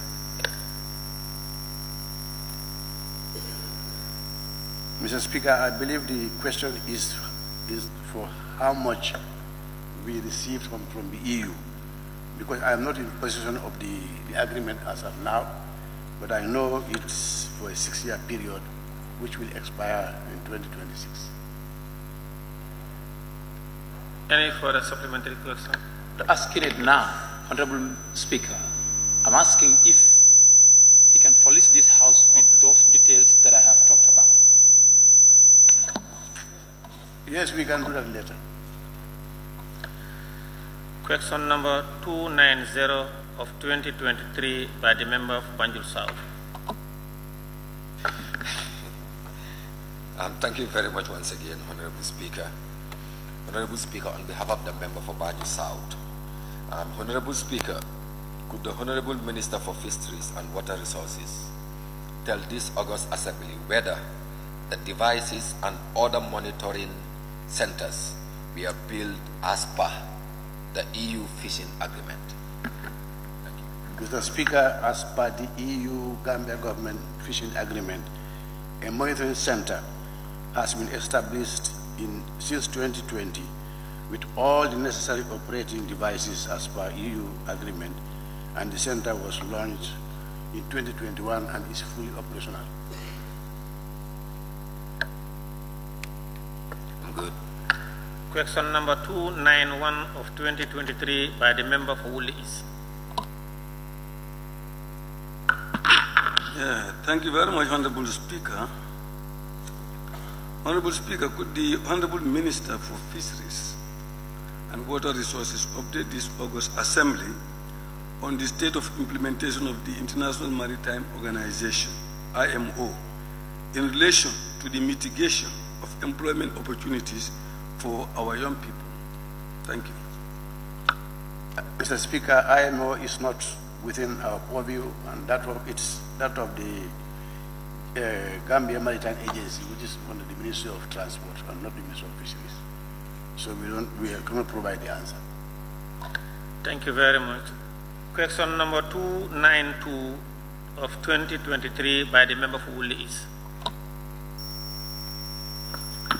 Thank you very much, Honorable Speaker. Honorable Speaker, could the Honorable Minister for Fisheries and Water Resources explain to this August Assembly why the observers posted on board lancing fishing vessels in the Gambia receive far less remuneration compared to their peers in the sub-region? Mr. Speaker, the Ministry of Fisheries is aware of the role of observers and therefore established a remuneration that commensurates their functions. We are reliably informed that their remuneration is within the same level with their peers in the sub-region. Question number 2, you have supplementary?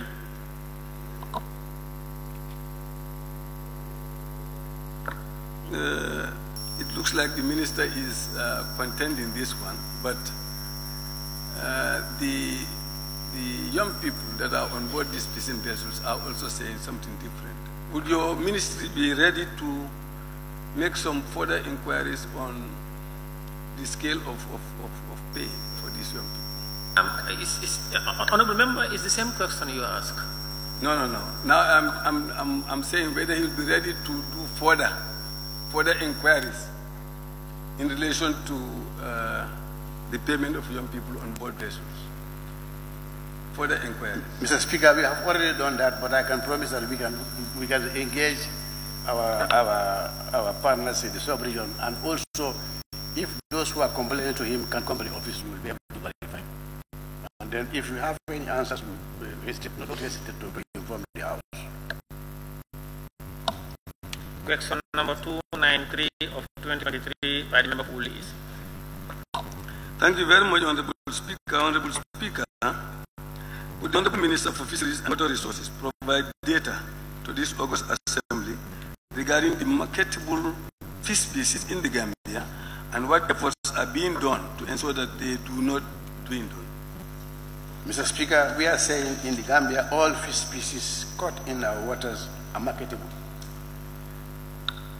However, in terms of data, we are not able to establish accurately the fish stock because, number one, we share the fish stock with Senegal, Mauritania, the same fish stock.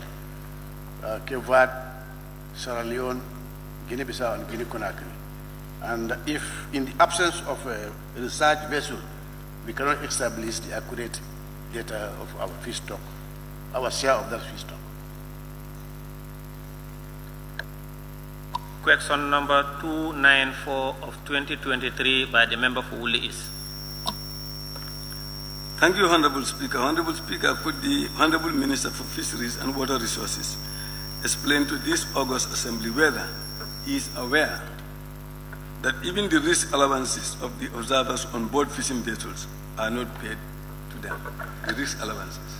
Mr. Speaker, the Ministry of Fisheries is not aware of any existence of any risk allowance being paid to observers.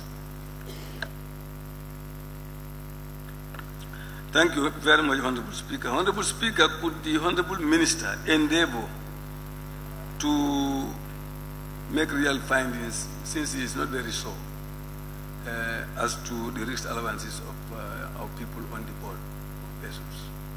Mr. Speaker, I think I have said it doesn't exist, unless he wants also to introduce a risk allowance, which is almost out of our responsibility.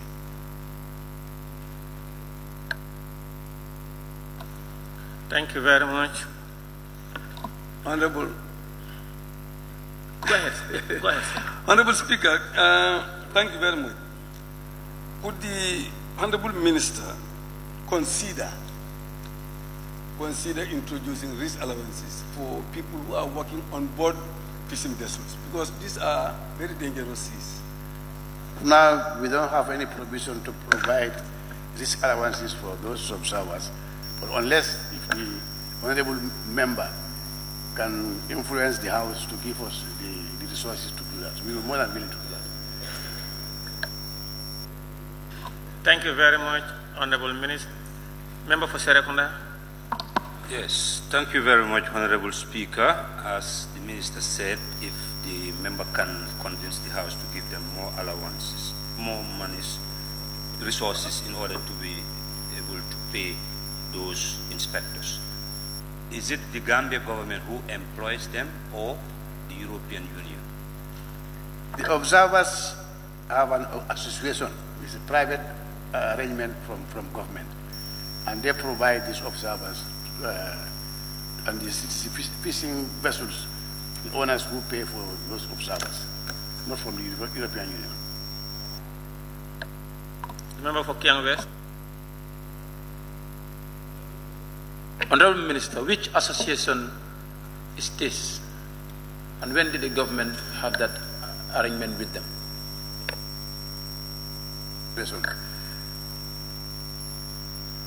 That's why they pick the observers from. I said this is the Gambia Sailors Association. It's independent of the ministry. Member for Sanementre. Thank you, Honorable Speaker. Honorable Minister, was there any MOU signed between the Gambia government and this association that you're talking about? If there is, can you furnish this August Assembly? As of now, I don't have that information, but I'll find out and I will let you know. Thank you. Thank you very much, Honorable Minister for Fisheries, Water Resources, and National Assembly Matters for those answers provided. You may go now. Thank you, Mr. Speaker. This time it's not water, it's only fish. Clerk, Agriculture.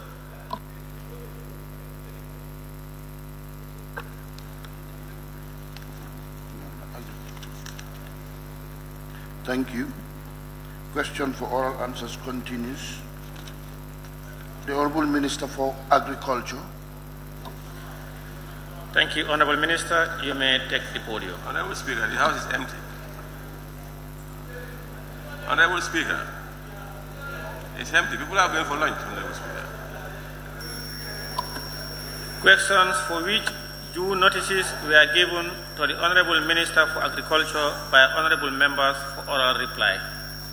Question number 270 of 2023 by the Member for Same.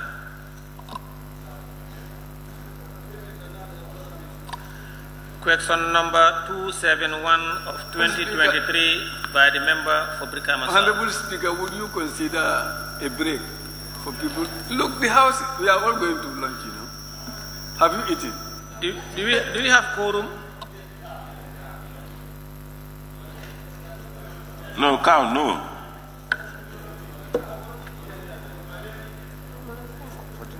We are in order. We are in order. Question number 271, 2023 by the member for Brikama South.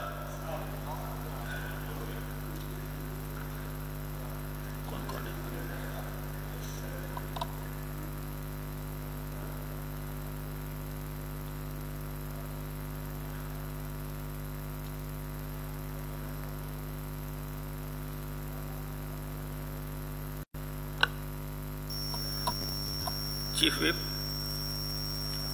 the majority and minority, we need one more member. In order.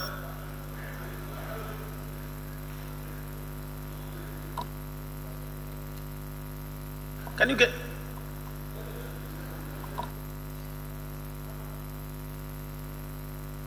Honorable Cham, come on.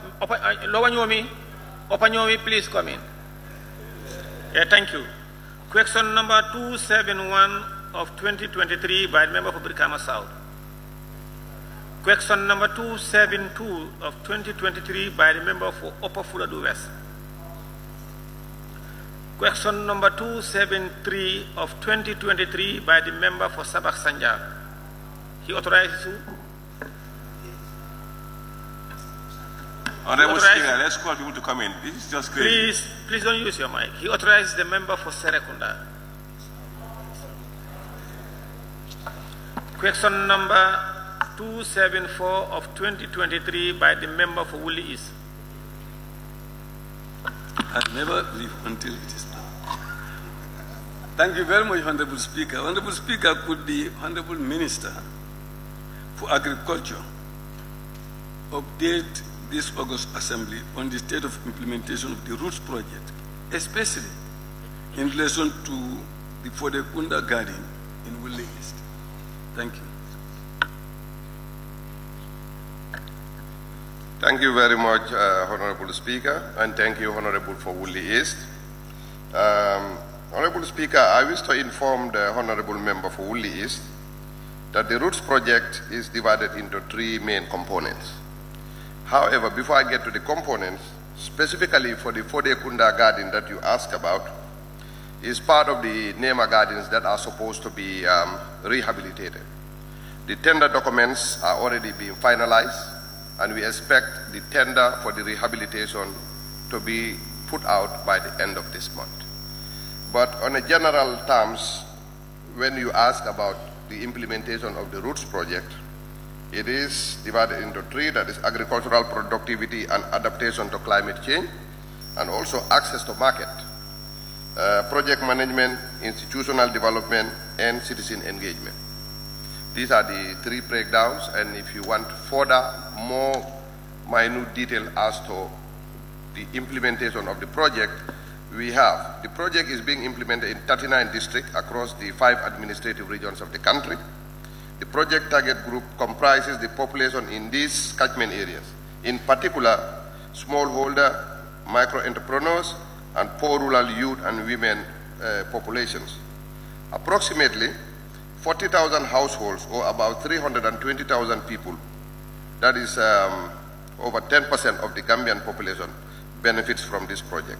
It is expected that 80% of the beneficiaries will be women, and also 20% will be youth. As more than 10% of the Gambian population are people with disability, the project seeks the involvement of this population since it is part of the selected value chains.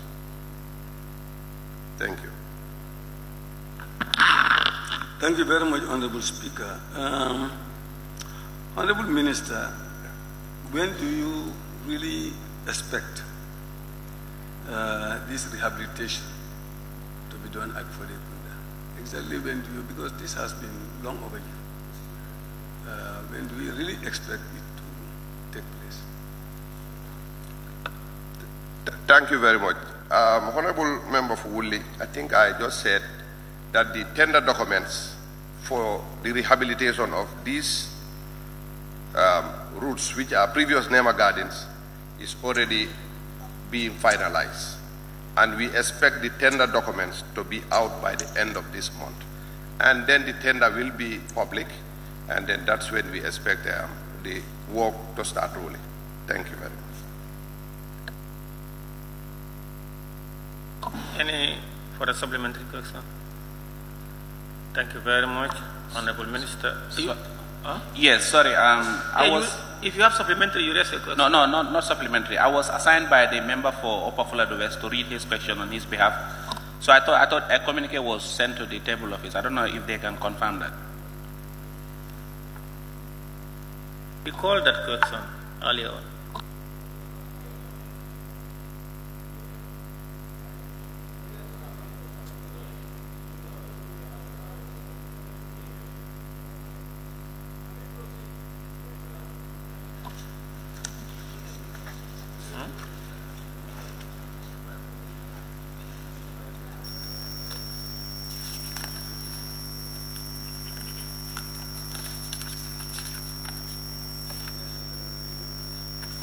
Yes, minority. Yeah, that was the last. I was going to release him. Then the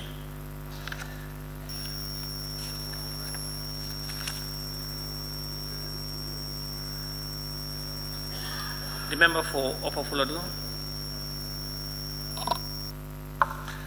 Thank you very much, Honorable Speaker. Honorable Speaker, horticultural gardening is one of the most important components in economic growth. Could the Honorable Minister inform this August Assembly if the Ministry has any plans to provide horticultural gardening for the women of 𝒂𝒊𝒏 constituency? Thank you. Thank you very much, Honorable Speaker, and thank you, Honorable Member for Jara, for Nyamina, and on behalf of the member for Fuladu. Honorable Speaker, I wish to inform the Honorable Member for 𝒂𝒊𝒏 West that under my ministry there are two projects, namely the Roots and the Giraffe project, that are supporting vegetable gardens throughout the country.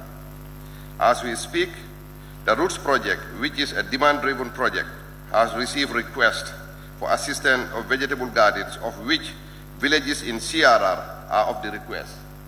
But that said, to be specific about 𝒂𝒊𝒏 West, Sankulekunda Women Kafo are recipients of one of the Giraffe projects to have a garden. YBK are also recipients of one of the 40 planned giraffe gardens. So in your constituency of 𝒂𝒊𝒏, they are expected to receive 2 gardens from the giraffe project.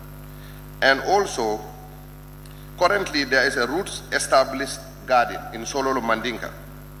And that aside, in the Sololo area, there is a 5-hectare garden that is not functional because of reticulation issues.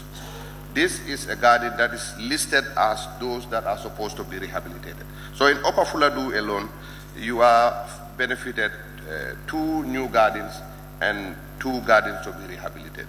Thank you very much. Thank you. No further questions. Thank you, Honorable Minister. I want to thank you for those answers provided. Thank you. Clerk. Thank you. Question for oral answers continues. The Honorable Minister for Health.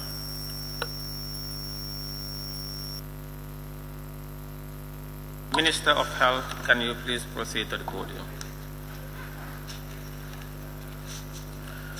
Questions for which due notices were given to the Honorable Minister for Health by honorable members for oral reply.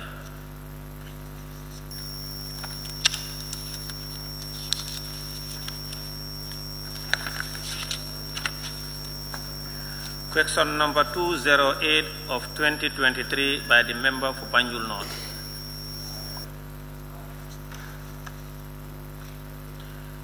Question number 209 of 2023 by the member for Sabak-Sanjar. He is absent. Question number 210 of 2023 by the member for Sabak-Sanjar. Question number 211 of 2023 by the member for Serekunda. Question number 212 of 2023 by the member for Nyamina West. Thank you very much, Speaker. I'm here, I'm present. Okay. Honorable Speaker, could the Honorable Minister for Health inform this August Assembly whether his ministry is aware of the... Oh, that's... Sorry, thank you. The question is 212. Sorry. Honorable Minister, sorry for that. Honorable Speaker, could the Honorable Minister for Health inform this August Assembly how far his ministry has gone on the expansion and upgrade of the Nanaba Health Post in Nyamina West constituency? Thank you. Thank you very much, distinguished Honorable Speaker and Honorable National Assembly members. The policy of our ministry is to expand and improve healthcare services across the length and breadth of the country. Some upgrading took place at the Nanaba Community Clinic located in Nyamina West. A resident nurse midwife has been posted to boost their staff strength. There's already a community ambulance. Recently, cold chain facilities have been installed to facilitate the provision of immunization services. A new public health officer and a general nurse will be redeployed to the facility by this September to take up immunization services, birth registration, and other public health functions. The clinic will also provide reproductive and maternal health care services in addition to delivery and OPD services. It will be one of the facilities that will be assessed soon for possible physical expansion. Thank you.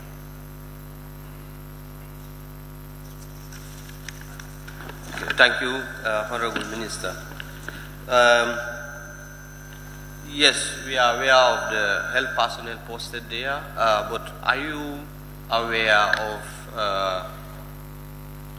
quotas or housing challenges where the community were doing communal work for his housing? How far will you go on housing your staff that will come to the Nyamina Health Post in Nanaba? Thank you. Thank you very much, Honorable Member.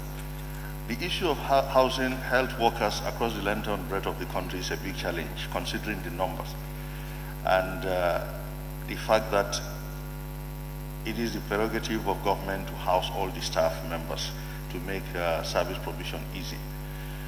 But we realize that for each facility, the housing we need for the staff is typically more than even the size of the structures for the facility itself. That is the challenge. So it is a resource challenge, but we are hoping that after the assessment that Global Fund hopes to do for us, we'll be able to increase the number of houses for our staff across the length and breadth of the country. Thank you. Question number 21. Is there any for a supplementary? The member for Rosalum, I saw that. Okay. Question number 213 of 2023 by the member for Janjambure. It's out. I'm here. Huh?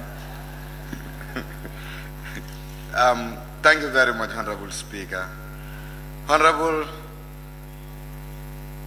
And thank you, Honorable Minister, as well. Honorable Speaker, could the Honorable Minister for Health inform this August Assembly when exactly is Janjambure Health Center going to be allocated with an ambulance service after suspending Riders for Health agreement with the government? Thank you very much.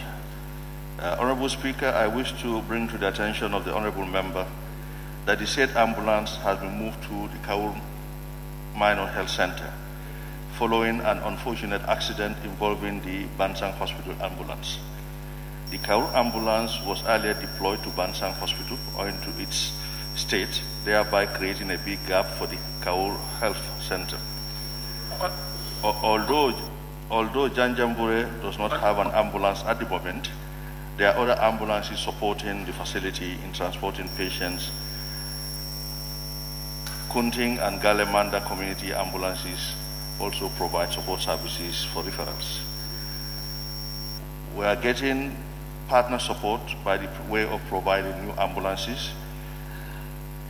These are expected before the end of this year. Inshallah, when they arrive, Janjanbureh will be allocated one. Thank you. Honorable Minister, considering the strategic location of Janjanbureh as an island community and also surrounded with some communities, do you think it is really fair with the people of Janjanbureh to stay without an ambulance service? Thank you very much, Honorable Member. Actually, there are resource challenges. So when resources are limited, we strike a balance, looking at the flow of patients from the regions. So the patient numbers, each patient is important throughout the length and breadth of this country. But where the population is higher, considering that Bansang Hospital is a major referral center and the strategic location of Kaur too, with regards to the patient volume, that is why those decisions are made. But that doesn't relegate Janjanbureh to the background.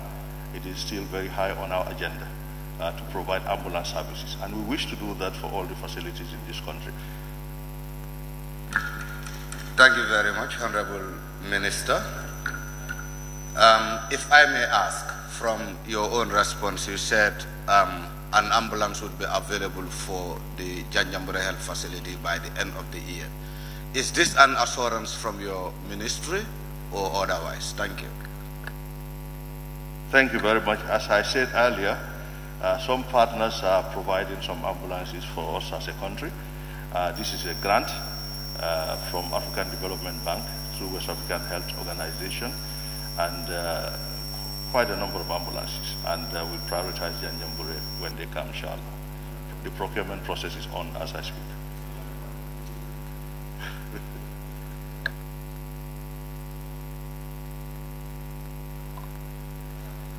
Member for Jara West.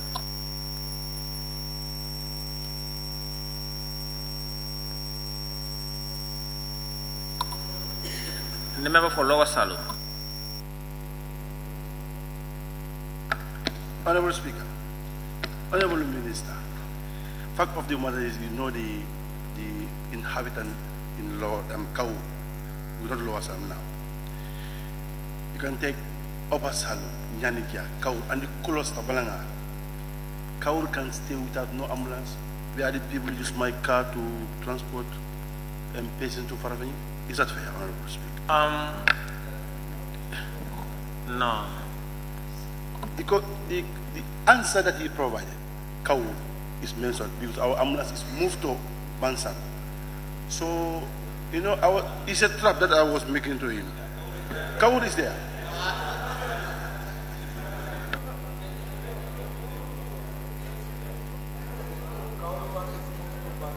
The answer that he was provided. You know what I'm saying?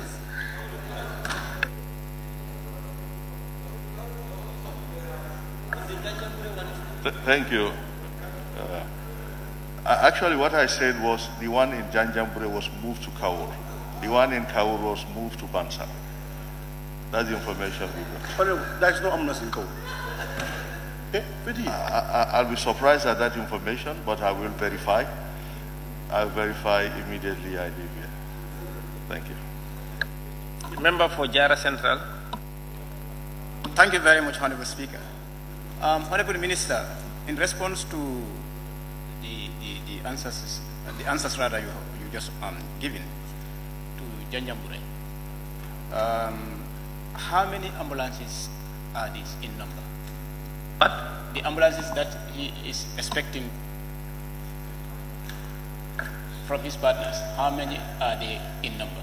Okay, we are expecting 10, 11, depending on how far the funds can go, the funds available. But we are sure about 10. Thank you. Yeah.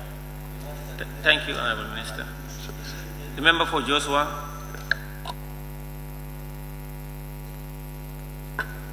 Honorable Minister,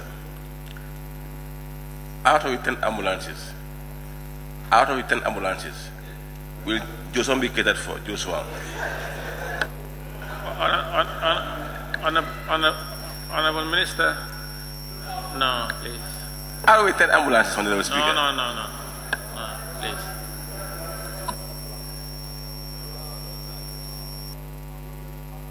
Yes, the member for Serekunda. Question on the other people here. Then I was out when my name was called.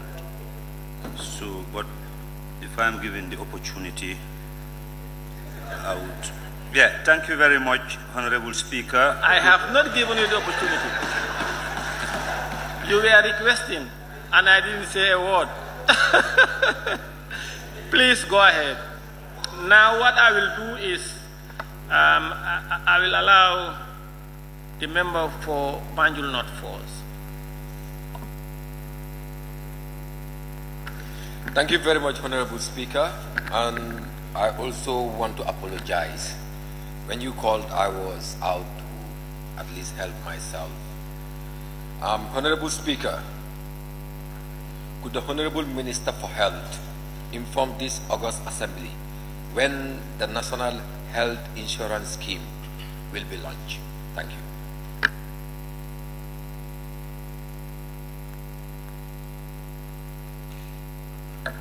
Thank you very much.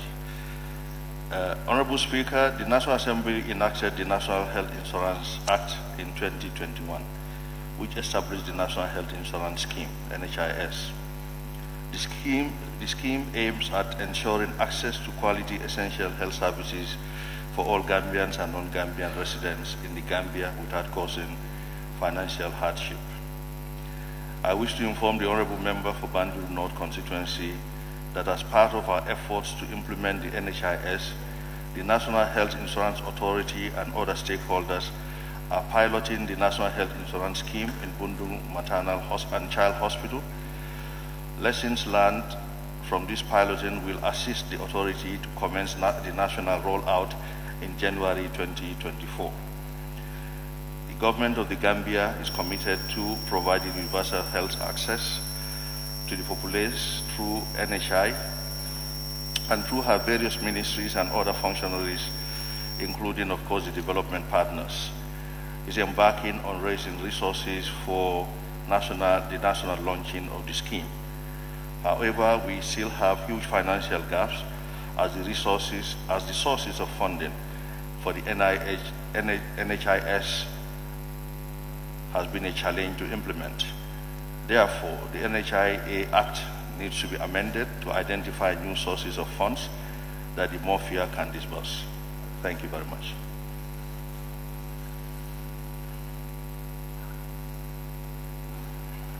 Member for Central Badibu. Thank you, Honorable Speaker.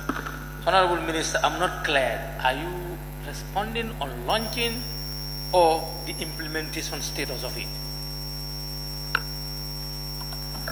Thank you very much. So what we decided to do was to give the information on the launching, which we said January 2024, but we also went ahead to give a background to remind people as to what transpired. But we did also say it is already been piloted at Bundung Maternal and Child Hospital. So the National Health Insurance Scheme is already started on a pilot phase. Thank you. Thank you. Member for Combo South. Thank you very much, Honorable Speaker. Honorable Minister, you have just mentioned that the National Insurance Scheme Act was promulgated in 2021. What reasons advanced the ministry to go ahead in amending the act? Thank you very much. Honorable Speaker, in the preparatory phase and the consultative phases and all, fund lines were identified, which were targeted as the contributing funds to the basket fund for the implementation of the scheme. But somewhere along the line, when implementation started, it was realized that some of them will be a challenge in implementing, in making available for the scheme.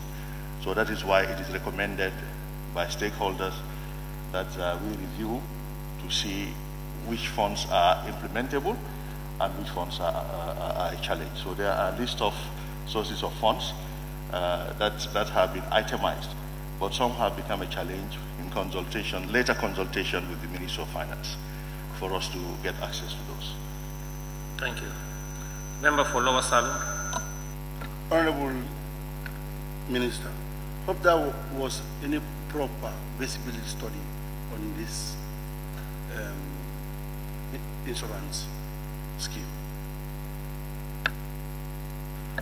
Yes, there was a proper feasibility study. But with anything that is new, even old things, as you implement, you see challenges along the way that you need to deal with to make it successful and functional. But we believe sincerely that National Health Insurance Scheme is the way to go, so that people do not have to worry about whether they have money or not when they go to health facilities. They can just present a card and get the services. Thank you.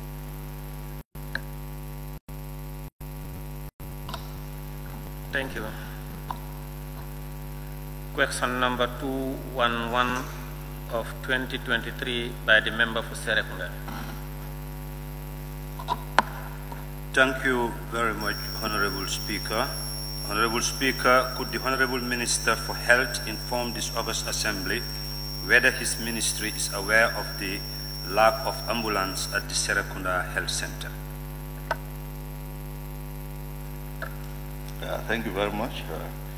Honorable Speaker, my ministry hereby takes note of the concern raised by the National Assembly member for Serekunda constituency regarding Serekunda Health Center ambulance. I wish to inform the Honorable Member that the Serekunda Health Center ambulance has at present gone beyond its economic stage of repair and needs to be replaced.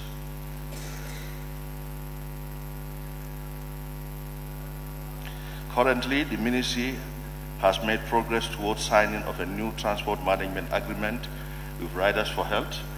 This agreement will enable Riders for Health to replace the ambulances that are due for replacement.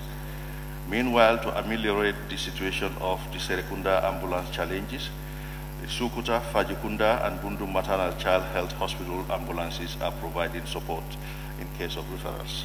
Thank you. Thank you very much, Honorable Speaker. Given the population of Serekunda and the catchment areas in its surrounding all depends on that health center, an ambulance is very integral in healthcare delivery. So when will you provide an ambulance for Serekunda Health Center? Thank you very much, Honorable Speaker. It will be difficult to say categorically which month, but we're hoping it will be done soon. The contract, the new contract hopefully will be effective from 1st of next month, and when that is effective, riders will be asked to replace these ambulances. So the procurement process, the duration, it will be difficult for me to say categorically. But inshallah soon, Serekunda will get an ambulance. But the gap will be filled in as we speak, as we go along. Okay, thank you. Honorable Speaker, this is not a supplementary question. I'm authorized by the member for Sabah Sanjal. No, please. You have.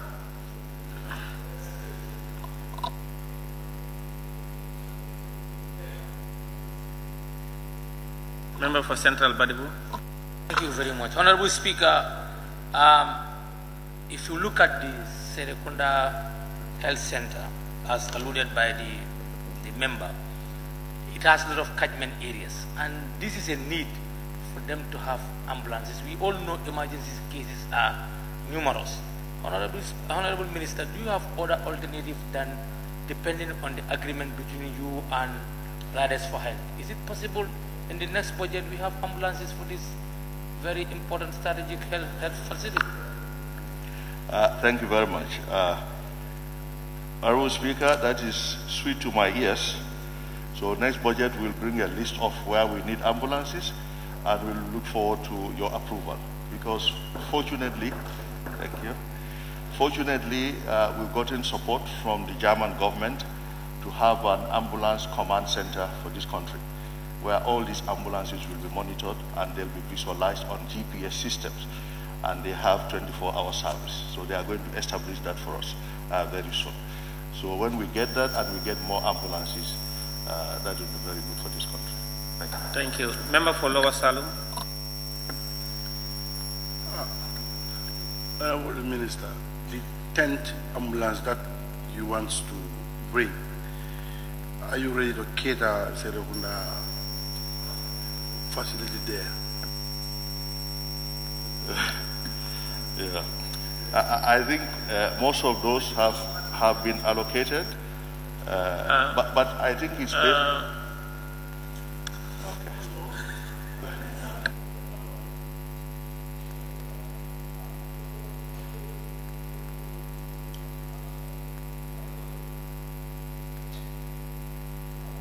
Minister, finish. Thank you. Honourable Speaker.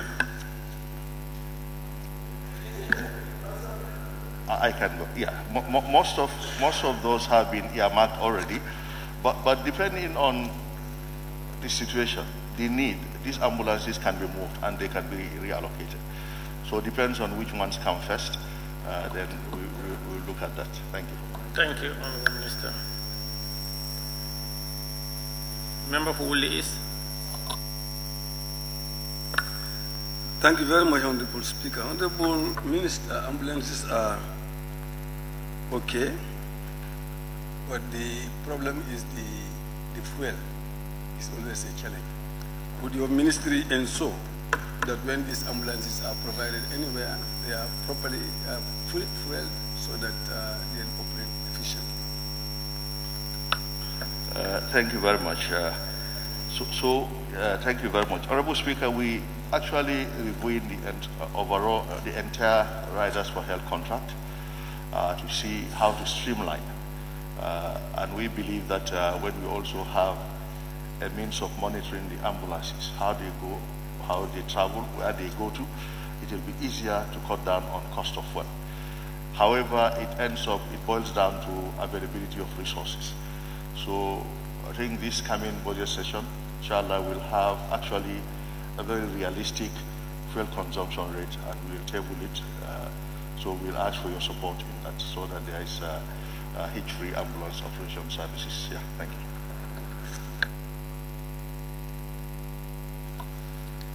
Thank you very much. Question number 209 of 2023 by the member for 𝒂𝒏. Okay, thank you very much, Honourable Speaker. Will be read by the member for Serekunda on his behalf. Okay. Honourable Speaker, the ambulance in 𝒂𝒐𝒏 and Serekunda have not been functional for almost 4 months now. Could the Honourable Minister for Health inform this August Assembly if there are plans to either provide new ambulance or repair the above mentioned ambulance?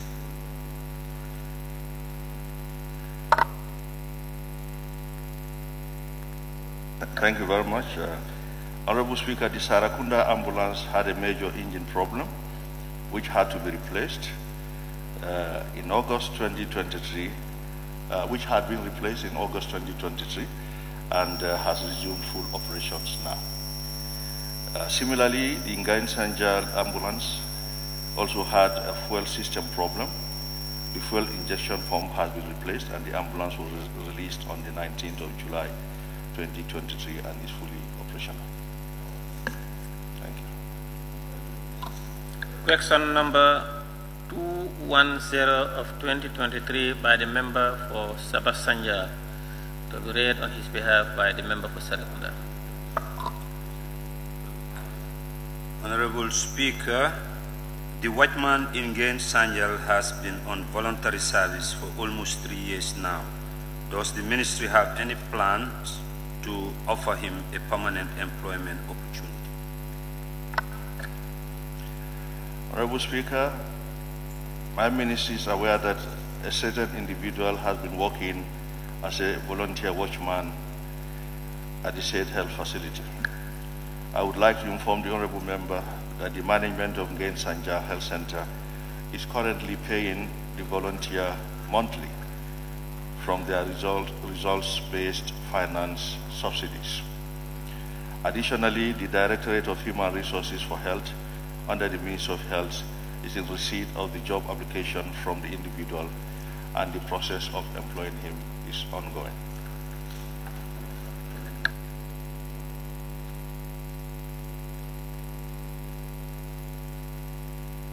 Thank you very much, honorable members. Thank you very much, honorable Minister for Health, for those answers provided.